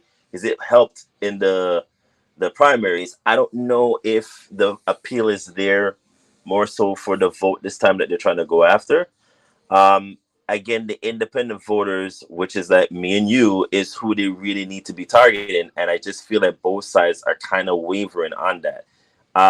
And that's a little bit of a concern for me because you should be trying to get my vote. In either case, nobody's really going after me or you, MD. You should be persuading us. They're not doing that. It's more like, oh, we're going to target a certain demographic on account of well, that just makes sense. If does that is it kind of making a ringing a bell here or yeah it makes perfect sense. Yeah, because I'm like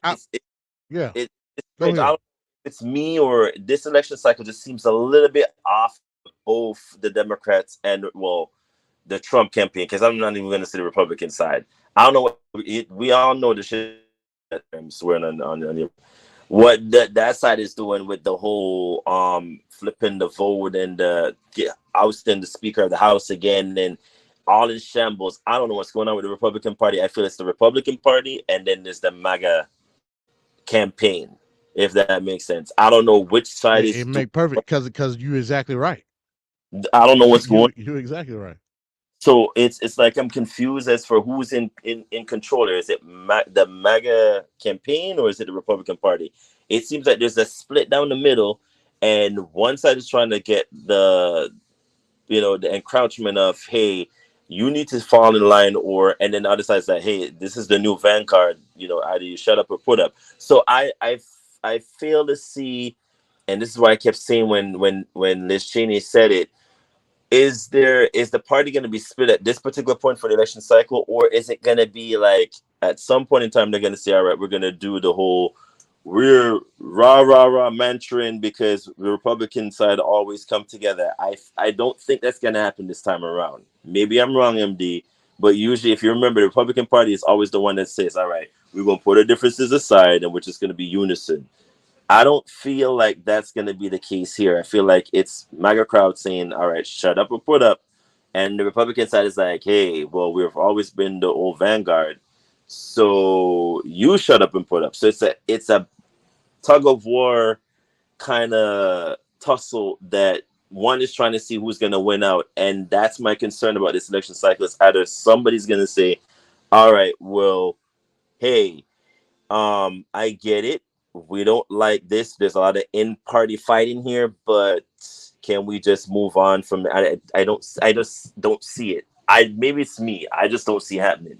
I think it's just gonna turn into a complete shit show, and then in the end, it's like,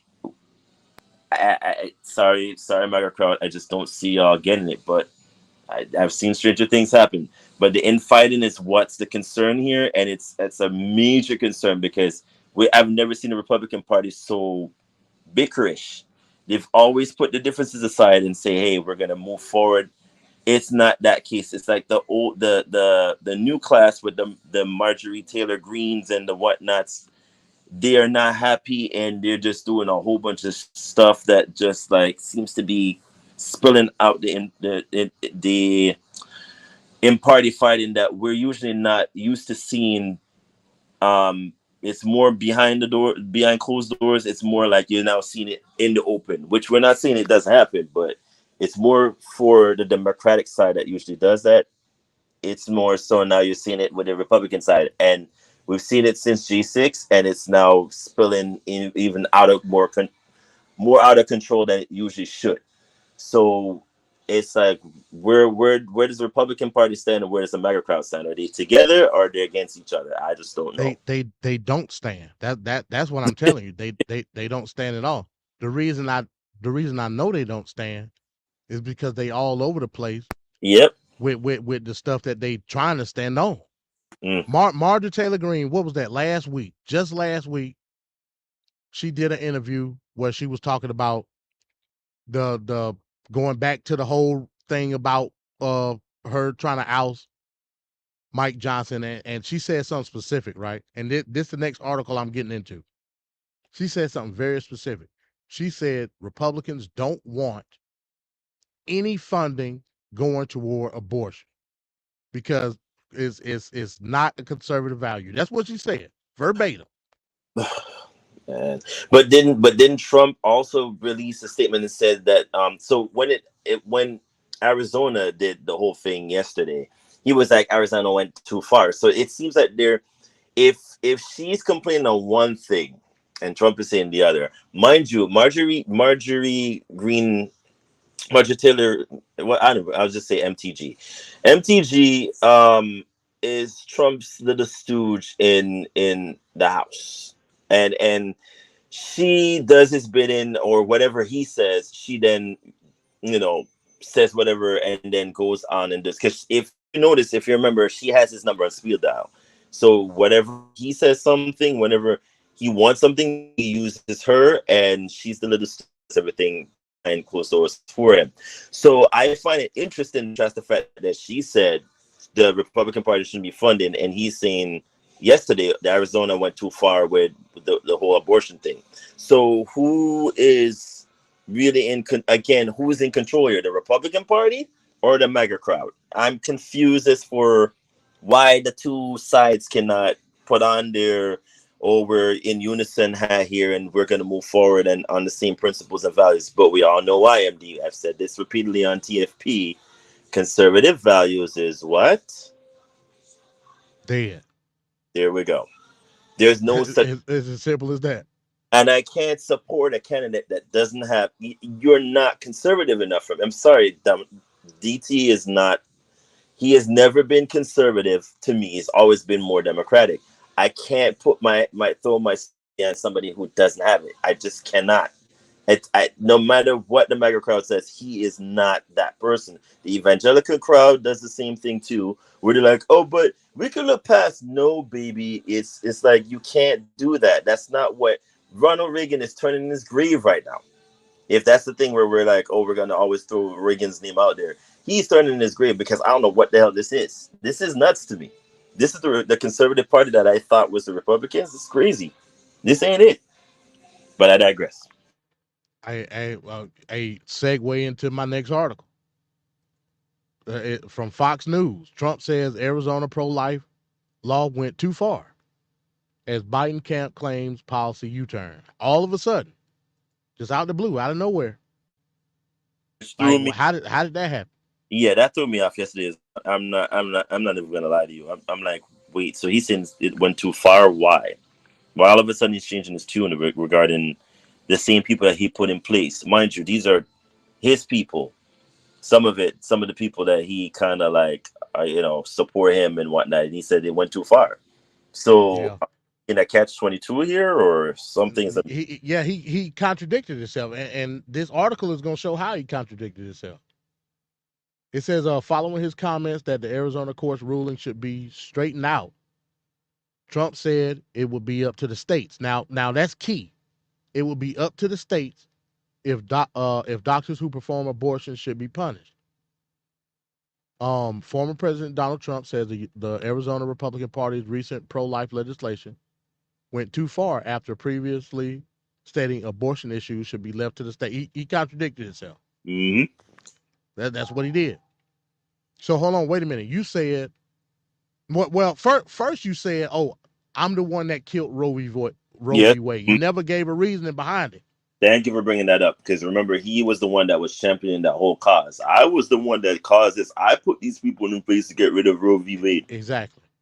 Here we go now. And you didn't do it. You didn't do it based off of states' rights. You did it so then the Republican Congress could turn around and ban abortion nationwide. That's why you did it. That's what you were hoping for. Now, because you're seeing the consensus that a lot of these states want the right to be able to choose their own destiny when it comes to abortion. Now you like, oh, it's up to the states, blah blah blah, this and that. That ain't what you were saying before. Now you see that the states are doing just that, but now you're saying, oh, they went too far. Let me put it on my. Let me crazy, bro. Let me guess. MD, are you saying that Donald Trump changed his tune just now? I'm shocked that MD just. Hey, it depends on which way the wind blowing. It say Trump spoke to reporters after landing in Georgia on Wednesday and was asked for his reaction to the Arizona Supreme Court's ruling outlawing all non-life-saving abortions. Asked Wednesday whether the state judges went too far in their ruling, Trump responded, "Yeah, they did." Now, MD, real talk. Why was he in Georgia today? Does anybody know why? It was yesterday. He was it was a fundraiser, basically what it was. Oh, okay. I was like, it was a fundraiser. He was in and out real quick. Right, because I'm like, that was odd that he was like there to begin with. What was the reason? But that makes sense. It would have been a fundraiser. Yeah, it was a fundraiser, and actually, it was funny because the top speakers that were there were David Perdue and Kelly Loeffler. Those were the two people that lost to Warnock and damn, what's the other senator name? That's sad. The Jewish guy. That flipped blue. Yeah. They were the main reasons why Georgia flipped blue. So there's that. You know what I'm saying? Yeah, the name is not coming up to me. I know what you're talking about. Yeah. So it was a fundraiser. That's all it was. I ain't heard like was there any top millionaire done? I haven't heard that yet, but it was just a fundraiser. It was a lunch.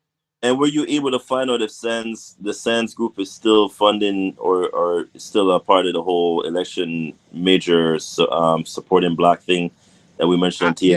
I'll look it up. I'll look it up after I finish with this article, because they do have the donor list online. I can look at it and see. Yeah, I'll look it up when because for some reason I feel like they're not a part. Like I haven't heard their name mentioned not once this time around. Just odd, because the SANS group always flip flops when it comes to the maybe they're trying to wait until close to the end of close to the election time frame, but the SANS group's name has always been mentioned when it comes to making a significant amount of contribution monetary wise. So if you don't hear SANS, it's another group. That's how powerful they are. And they flip flop. It's not just they do it for just the Republican side. Mostly, majority of the time it is, but they can also flip to Democratic if the candidate is really progressive enough to do things that they would want, or as I call it, the bidding war. Because absolute money corrupts absolutely. So, All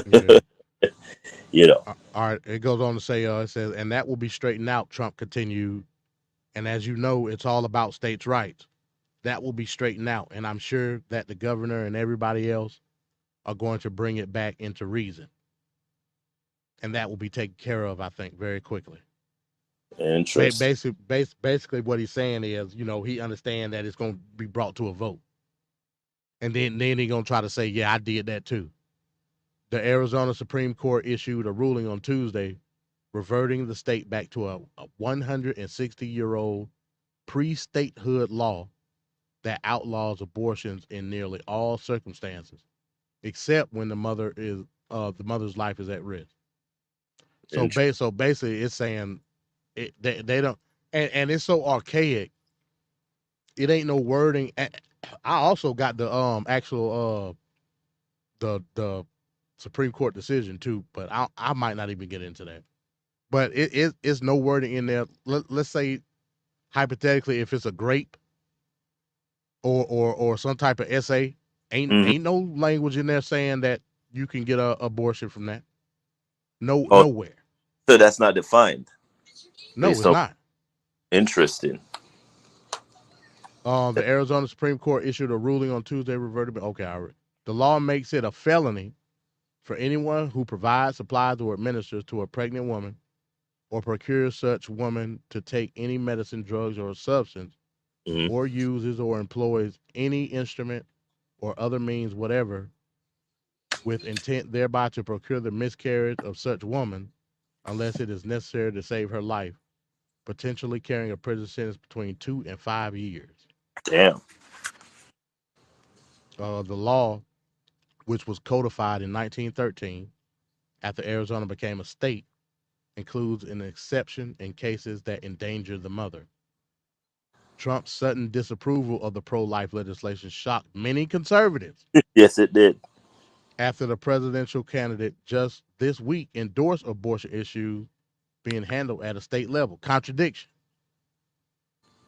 The states will determine by vote or legislation, or perhaps both, and whatever they decide must be the law of the land.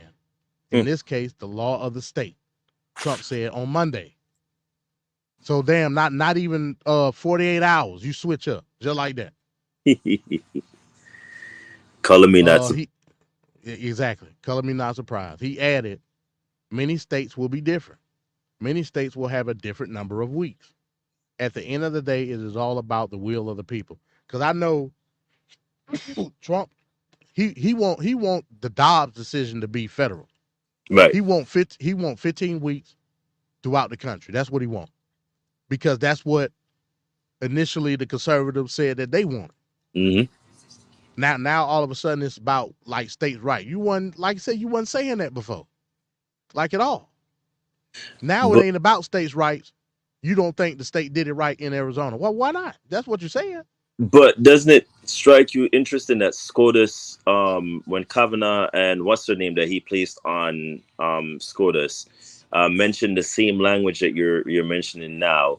I just find it interesting that he's going back to what they said in their ruling as for why they got rid of Roe versus Wade. So I don't know if it's like a switcheroo because it then, based on how we saw the midterms turn out, or is it more that he sees something that the Republican Party isn't seeing yet and is trying to garner the votes ahead of time? I just find it strange. I'm interested to hear what RFK Jr. has to say about this. Just an insight if y'all don't know. RFK Jr. has been flip-flopping as well. And we don't know, I don't know what's up with him. I don't know which side he's on. Is he either Democratic? Because usually he would lean more Democratic on account of the Kennedys being more Democratic. But that doesn't seem to be the case lately. It's more like he's on MAGA side, but doesn't want to, admittedly say that he is on their side. So he's doing the toting. He's toting the line very carefully without stating that he's toting. So I'm interested to hear what his viewpoints are on the whole topic with the states now must make the law supreme, and not, you know what I mean? Like it's just that it threw everybody off a loop yesterday when Trump said it. I was like, I don't know how to really this. Is it like a switcher, or is this like something that's just manifested at the last minute to try to appeal this to get? I don't know, but it's like I'll say this, right? They overturned Roe v. Wade based on the 10th Amendment. That's why they did it. And the 10th Amendment clearly says, it talks about blah blah blah, all shit. Let me read it. Hold on, I can look it up right now. I got it bookmarked. Boom, boom, boom, boom. Yeah, 10th Amendment. Basically, it says any powers not specifically given to the federal government nor withheld from the states are reserved to those respective states or the people at large. So, like I've said this before, I agree with the decision that the Supreme Court made. It should go to the state. And you've always made that clear, even on TFP. You've made that very, very distinctively clear that you said the decision was a correct one based on the Constitution, and it always should have been state right, which I also agree as well. It should fall in the state hands to begin with. But it's just very odd that all of a sudden everybody's touting the whole, well, not everybody. DT is touting the line for the states, the state being in control of the decision making. I don't know if that's not a particular language that he usually would use anyway, but it seems odd. It's like a little bit off for me, and a lot of conservatives would be kind of putting up the scratching their head thing because they're like, that's not your typical language to speak of, kind of thing. It's because Trump, he see the writing on the wall. That's why he's switching up. I'm glad you finally said it, because I was waiting for you to say either on the wall. Mega crowd, I don't know if y'all don't see it either. It's clearly there. I mean, it doesn't take a genius to see the writing on the wall as well. But y'all are in. Like, look what happened. Look what happened last year, right? When they reversed Roe v. Wade, everybody was in the uproar. I remember. You remember it, right? Yeah. Who was that? Elizabeth Warren. Mm-hmm. She did the whole press conference and everything. Everybody, all the women were pissed off. Oh yeah. I was like, look, calm down. Y'all actually getting what y'all want. No. If it go back to the states, all y'all it's gonna be put up on a prop vote. Y'all gonna vote for it anyway, and that's exactly what happened. Remember, Ohio voted last year. Mm-hmm. Who else voted on that? Several states voted on abortion last year, and it passed. The conservatives weren't banking on that because they was thinking that, okay, all we gotta do is wait for Emperor Trump to come in and he gonna ban abortion nationwide. Right. But now that he's seeing that all of these states are putting it up to a vote and people are passing it, he ain't got no choice but to switch up. He's like, damn, like that ruined my plan. So I guess I better act like this is what I wanted. You know what I mean? Yeah, but the flip flopping is tremendous. Well, one of his favorite words is tremendous. It's tremendously just ridiculous because at this particular instance, it also falls back on when the Republican Party was trying to pass legislation for that whole bill that fell apart. MD, how it fell apart, we don't know, because this still don't make no sense to me. Everything was in your corner. Both sides agreed. And Trump comes in at the last minute and says something, and it's like, oh, we should not sign. What are you doing?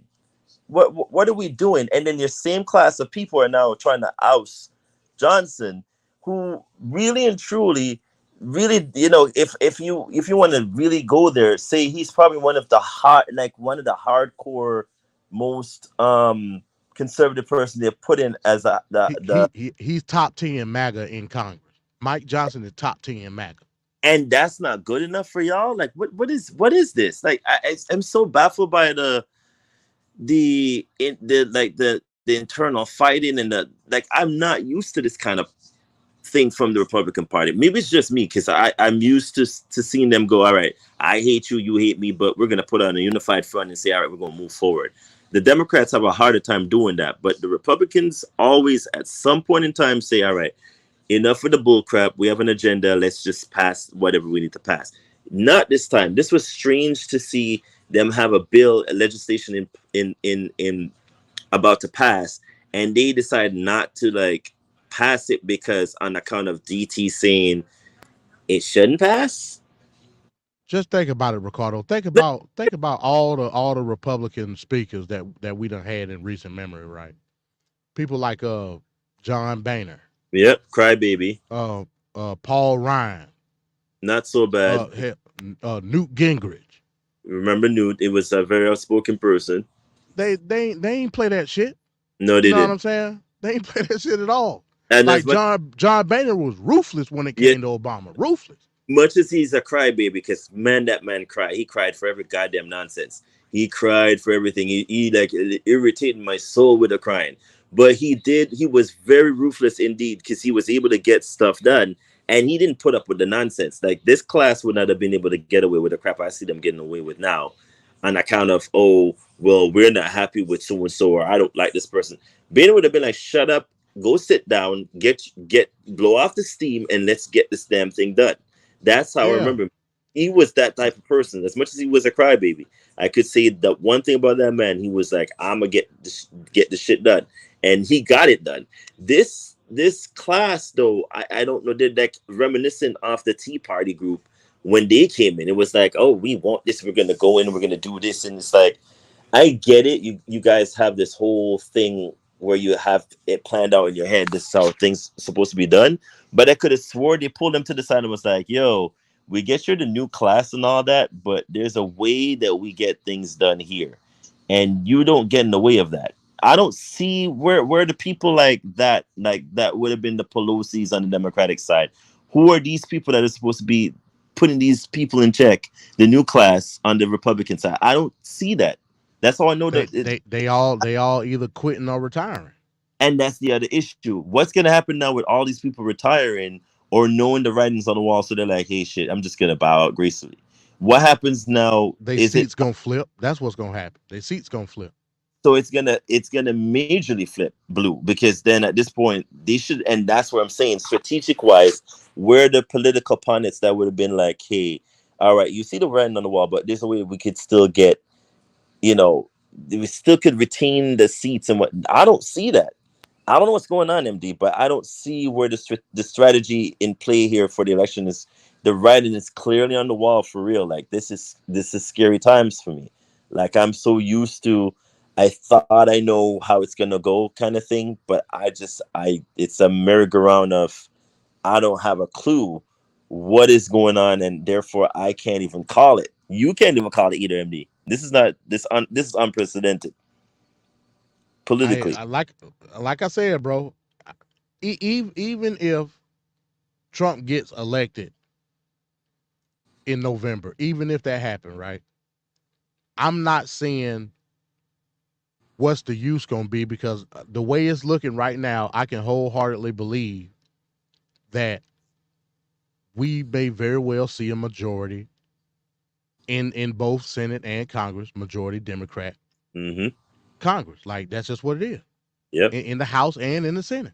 I see that happening too. So what's the point if Trump get elected if he lamed up?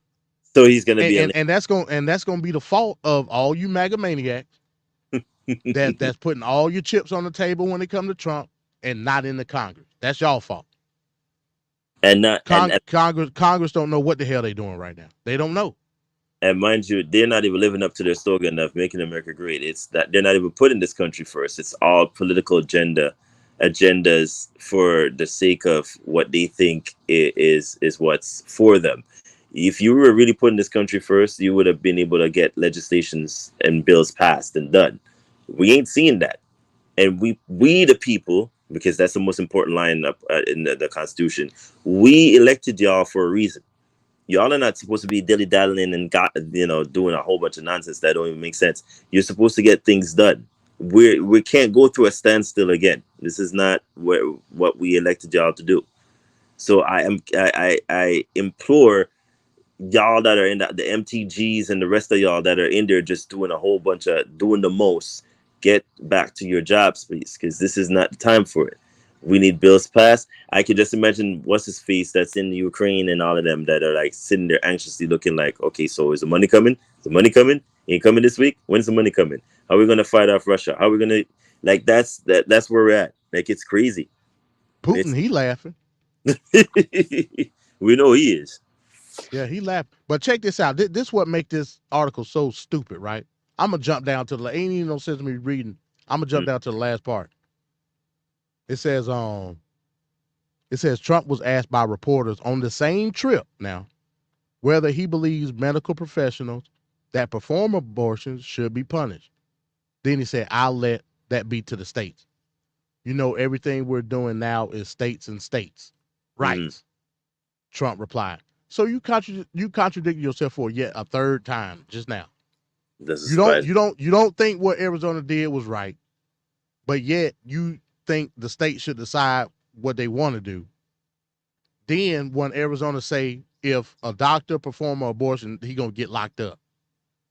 Then when they ask you that, then you say it's up to the state. So which one is it? I again, bro. Whichever way the wind blow, and that will let you know that this is really populism, because he's not going off he's not going off of any type of conservative value. He'll tell the MAGA maniacs that, but it's a lie. He going off of what he thinks is the most popular opinion, and he gonna roll with that because he want to win the election. And it's not just a lie; it's a bold-faced lie. That's the problem with all of it. That it's a bold-faced lie. Like it's literally like telling the masses of the MAGA group, and they're eating it up like it's cake. Yeah, and that's just what it is. I'm gonna do one more article, then I'm gonna get up out of here. Let me see. I wanted to do this one because this tie back into what I was talking about earlier.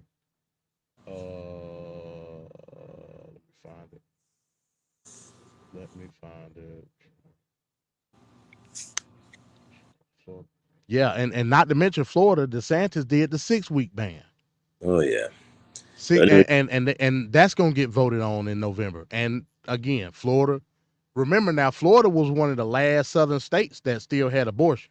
Yes, they did. Because Georgia do 15 weeks, Alabama, pretty much all the southern states do 15 weeks now. And Florida was the only state that still had abortion. Then DeSantis being DeSantis, he did the 6-week ban. But now that's gonna come up to a vote, and you know what's gonna happen in Florida? They gonna pass it. Mm-hmm. So that just defeat the purpose of everything that you just did. But in actuality, it's the right thing to let the state handle it. Yep. And the state is the people, and the people say they want abortion. That's just what it is. Yep. And if needs be, they could always go back to SCOTUS and let SCOTUS make the decision. That's the checks and balances that we put in place. So who are we to complain? It's been. You see what I'm saying? So it basically what's happening is all the stuff that they try to do when it comes to Roe v. Wade is backfiring on them. It's been but in actuality, it's the right thing to do. It's been backfiring since midterms, MD. I mean, that should have been like the first call to sign of seeing or knowing that this was going to backfire, when they were all about this whole the red wave is coming. The red wave is coming. It's going to be, we're going to change up a whole bunch of stuff, and not one blasted shit was done, because the women populace was so taken back by the whole thing that they were like, man, we're going to march, we're going to do all of this and whatnot. So they came out in droves and voted, and that's when the Republican Party was like, oh shit, we effed up. You sure did, because you didn't have a plan B.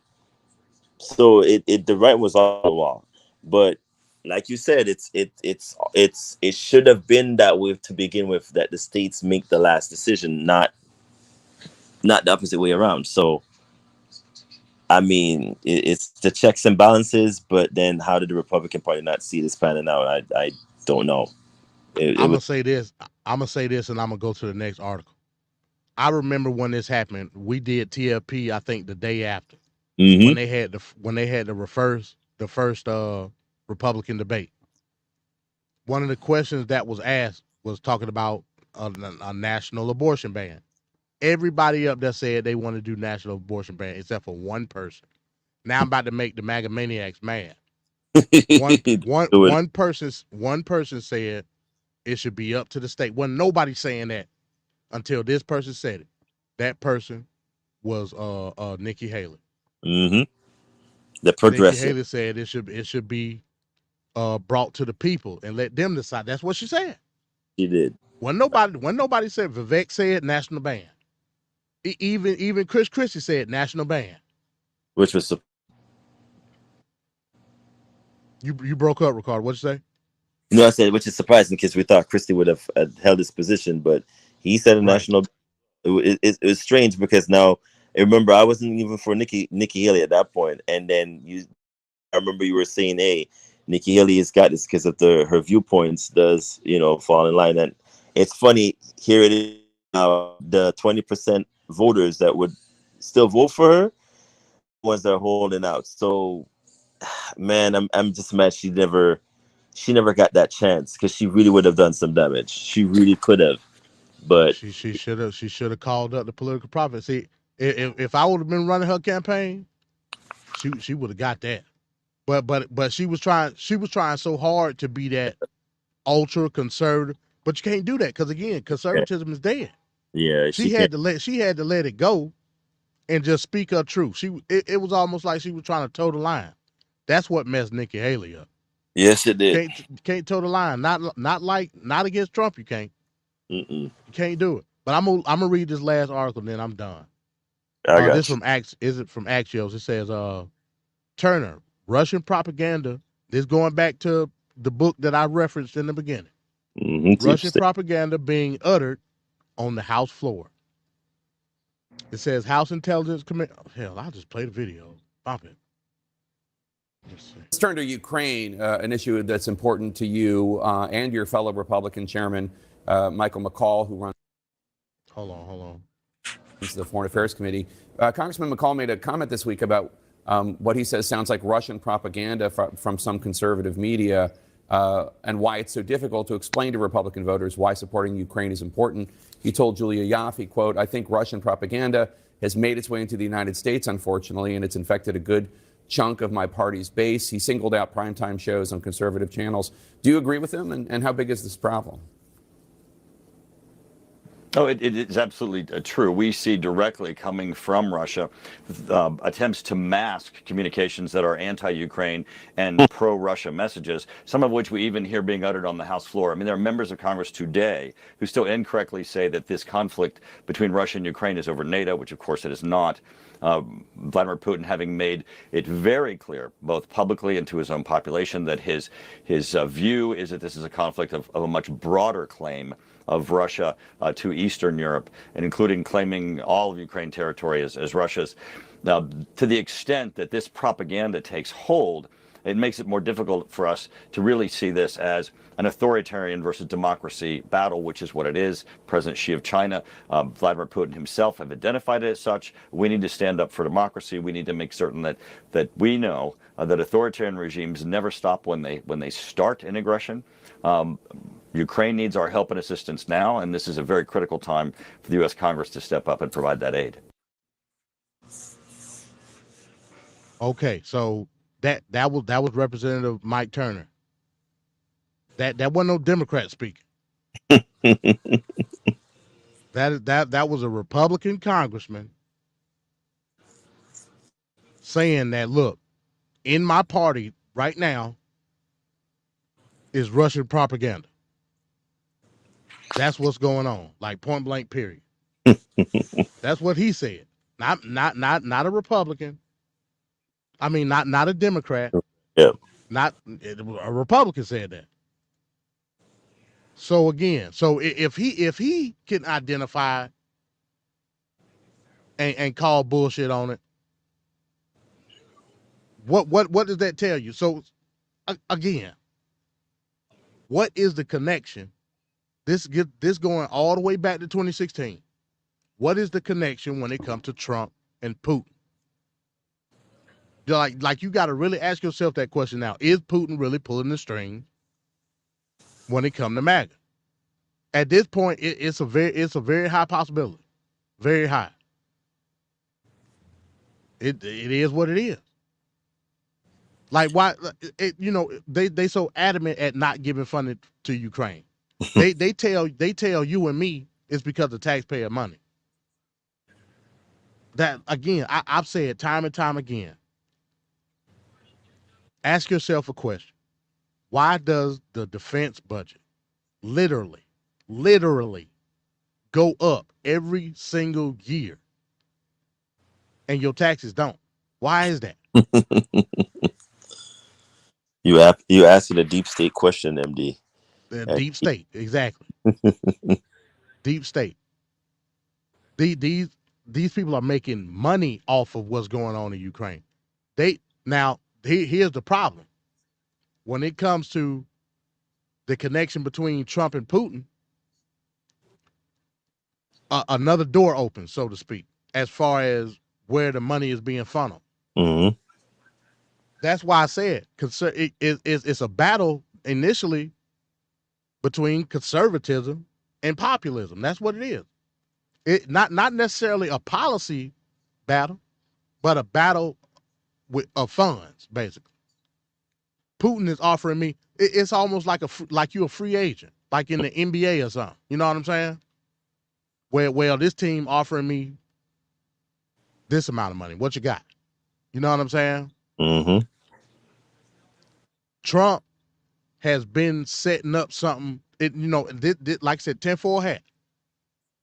In my opinion, Trump has been setting something up with Putin since 2016. Yep. I agree. We just don't know exactly what it is. Now his plans got thwarted when the whole Russian election investigation started. Mm-hmm. Michael Flynn was going to be a key player. I don't know what, you know what I'm saying? But he was talking to those Russian officials for a reason. Remember, the whole thing was when he got caught, the whole thing was he had told, so Obama, during the election, Obama had put sanctions on Russia. Mm-hmm. In the transcripts, and they talk about this in the book, in the transcripts of the phone call between Michael Flynn and the Russian guy, Michael Flynn basically told him, hey, look, if y'all can help us basically win the election, we're going to end the sanctions. That's basically what he said. So, free agent. Look, these defense contracts pay this, A, B, and C. What can you pay? You know what I'm saying? That's what it come down to. Yeah, it's crazy, man. It's crazy. That's what it come down to. And like I said, all speculation. I can't prove shit I'm saying. But after listening to this audiobook and putting two and two together, ain't no question. In some way, shape, or form, Russia did play a part in the 2016 election. I think the whole thing with Julian Assange and WikiLeaks, Russia pulled that trigger. That's what I think. Just out the blue, the WikiLeaks stuff come out. And basically what they doing, okay, look at what's going on right now compared to WikiLeaks. All WikiLeaks was them saying, hey, look, the DNC is going with Hillary Clinton. We gonna make sure that Hillary Clinton win the Democratic nomination. That's basically what it is. Look at what's going on right now. The DNC outright basically said, look, Biden our guy. We don't give a damn about nobody else. You know what I'm saying? So I guess they like, hell, well, we got ousted in 2016. We might as well just do it in the open now. But I think that's the reason why Hillary Clinton, remember, a lot of people like to talk about the polls, right? Hillary Clinton was killing Trump in the polls. Like weeks before the election. Didn't nobody think Trump was going to win, like at all. Then WikiLeaks happened. Well, WikiLeaks was like, damn, when did that happen? Oh, damn, what was it? Okay, yeah, he dropped out. Yeah, WikiLeaks, because they launched the investigation in June of 2016, I believe. I believe it was June.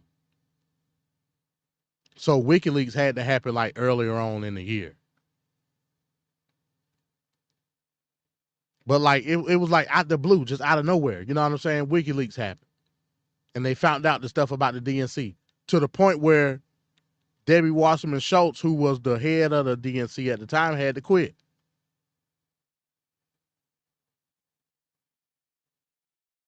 So based on the information that was compiled in that book,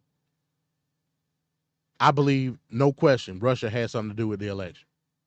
And if it wasn't for those emails coming out on that WikiLeaks document, I think Hillary Clinton would have won. That's just a fact. So I tied everything in to the deep state tonight. That was my main thing. Very, very interesting stuff that's going on right now when it comes to a lot of these policies that are backfiring on the Republican Party right now. I don't look at it as a backfire. I look at it as a good thing because, again, a lot of these policies that pertains to us as the society, as the people, should be planned by us. So throughout this country, you're gonna see a revolution when it comes to a lot of these prop votes when it comes to abortion. And the conservative Republicans wasn't going for that. That wasn't the direction that they thought it was gonna go when Roe v. Wade got reversed. So that's to a lot of the pro-choice people, y'all actually getting what y'all want. And it should be a choice, in my opinion. Reproductive rights ain't got shit to do with the federal government, point blank, period, at all. Until you can make a viable argument that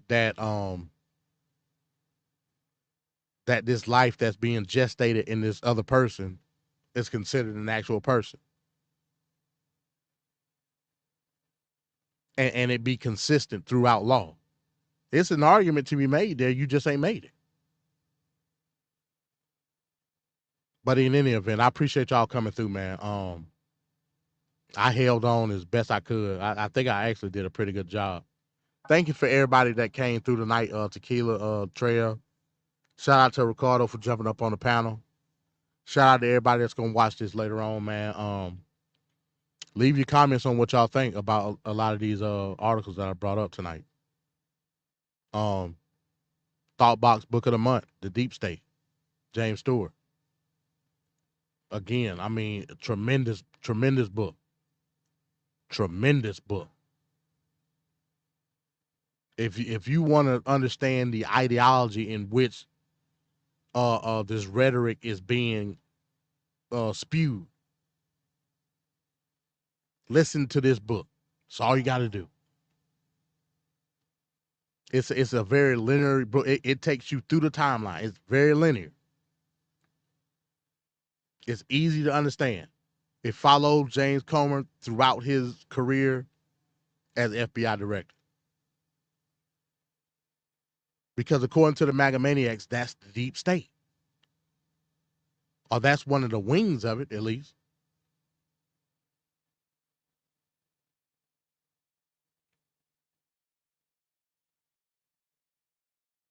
So in able to fight a lot of this rhetoric, you got to get an understanding on the belief of it. You know what I'm saying? So with that being said, man, again, I want to thank y'all for coming through. Great show as always. Monday, I'll be back. Monday, 8:00. God and Government. Me and my brother Apex, Gideon Prime, Truth Chaser, with another edition of God and Government. Episode 2 is entitled Separation of Church and State, Theocracy or Democracy. We'll be discussing what's the right direction in terms of how we rule this society. What was it right to separate church and state? Should we look at how we enforce law from a moral principle or biblical principle? Is that the right way to go? We'll be talking about 501c3 and the tax system in regards to, well, hell, no tax system in regards to religious institutions. Is that right? We'll be talking about all of that on Monday. Then, of course, catch me every Tuesdays and Wednesdays over at the Straight Talk Society on Tuesdays, TFP. Actually, this week, no TFP. It'll be the week after. And that's going to be a great show too. In 2 weeks, we'll be doing the Sting retrospective part 2. We'll be covering his TNA, WWE, and AEW career. That aspect of his career. So that's going to be a great show.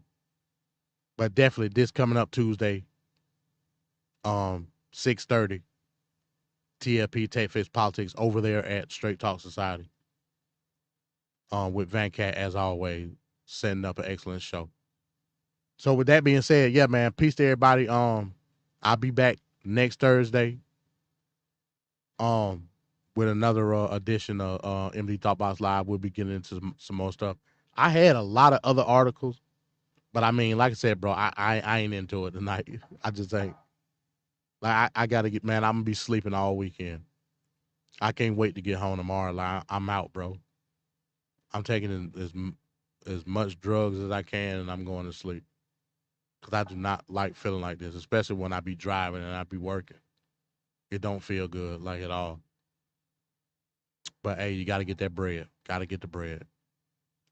Got to get the bread. So, yeah, man, with that being said, shout out to Ricardo again for coming on the panel and giving us some insight. He was talking. But he was specific. Wasn't no nigga babble going.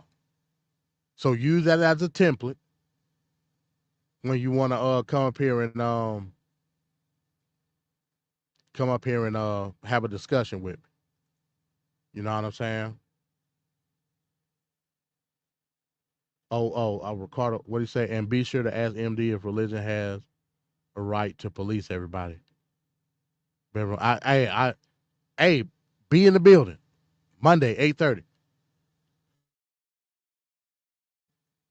I'll give you that opportunity. You can come up or you can ask it in the comment. No doubt. Just be in the building. We gonna discuss all that.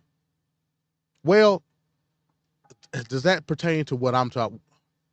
That might not pertain to that particular topic, but it might pertain to the next one, though, because I already got that in the shoot, too. But I don't want to, I'm going to hold off on that because I ain't quite sure of what that topic is going to be for episode 3. But we'll see. We'll see if we can work it in. But with that being said, y'all, hey, peace to everybody. Thank you. See y'all next Monday, 8:30, God and Government. Episode 2, Separation of Church and State. Shout out to the society. And yeah, with that, man, I'm going to say peace, y'all. Some viewers may find the following video disturbing. Viewer discretion is advised. At the very same time that America refused to give the Negro any land, our government was giving away millions of acres of land in the West and the Midwest, which meant that it was willing to undergird its white peasants from Europe with an economic floor. But not only did they give the land, they built land-grant colleges with government money to teach them how to farm. Not only that, they provided county agents to further their expertise in farming. Not only that, they provided low interest rates in order that they could mechanize their farms. Not only that, today many of these people are receiving millions of dollars in federal subsidies not to farm, and they are the very people telling the black man that he ought to lift himself by his own bootstraps. And this is what we are faced with, and this is the reality. Now, when we come to Washington in this campaign, we are coming to get our check.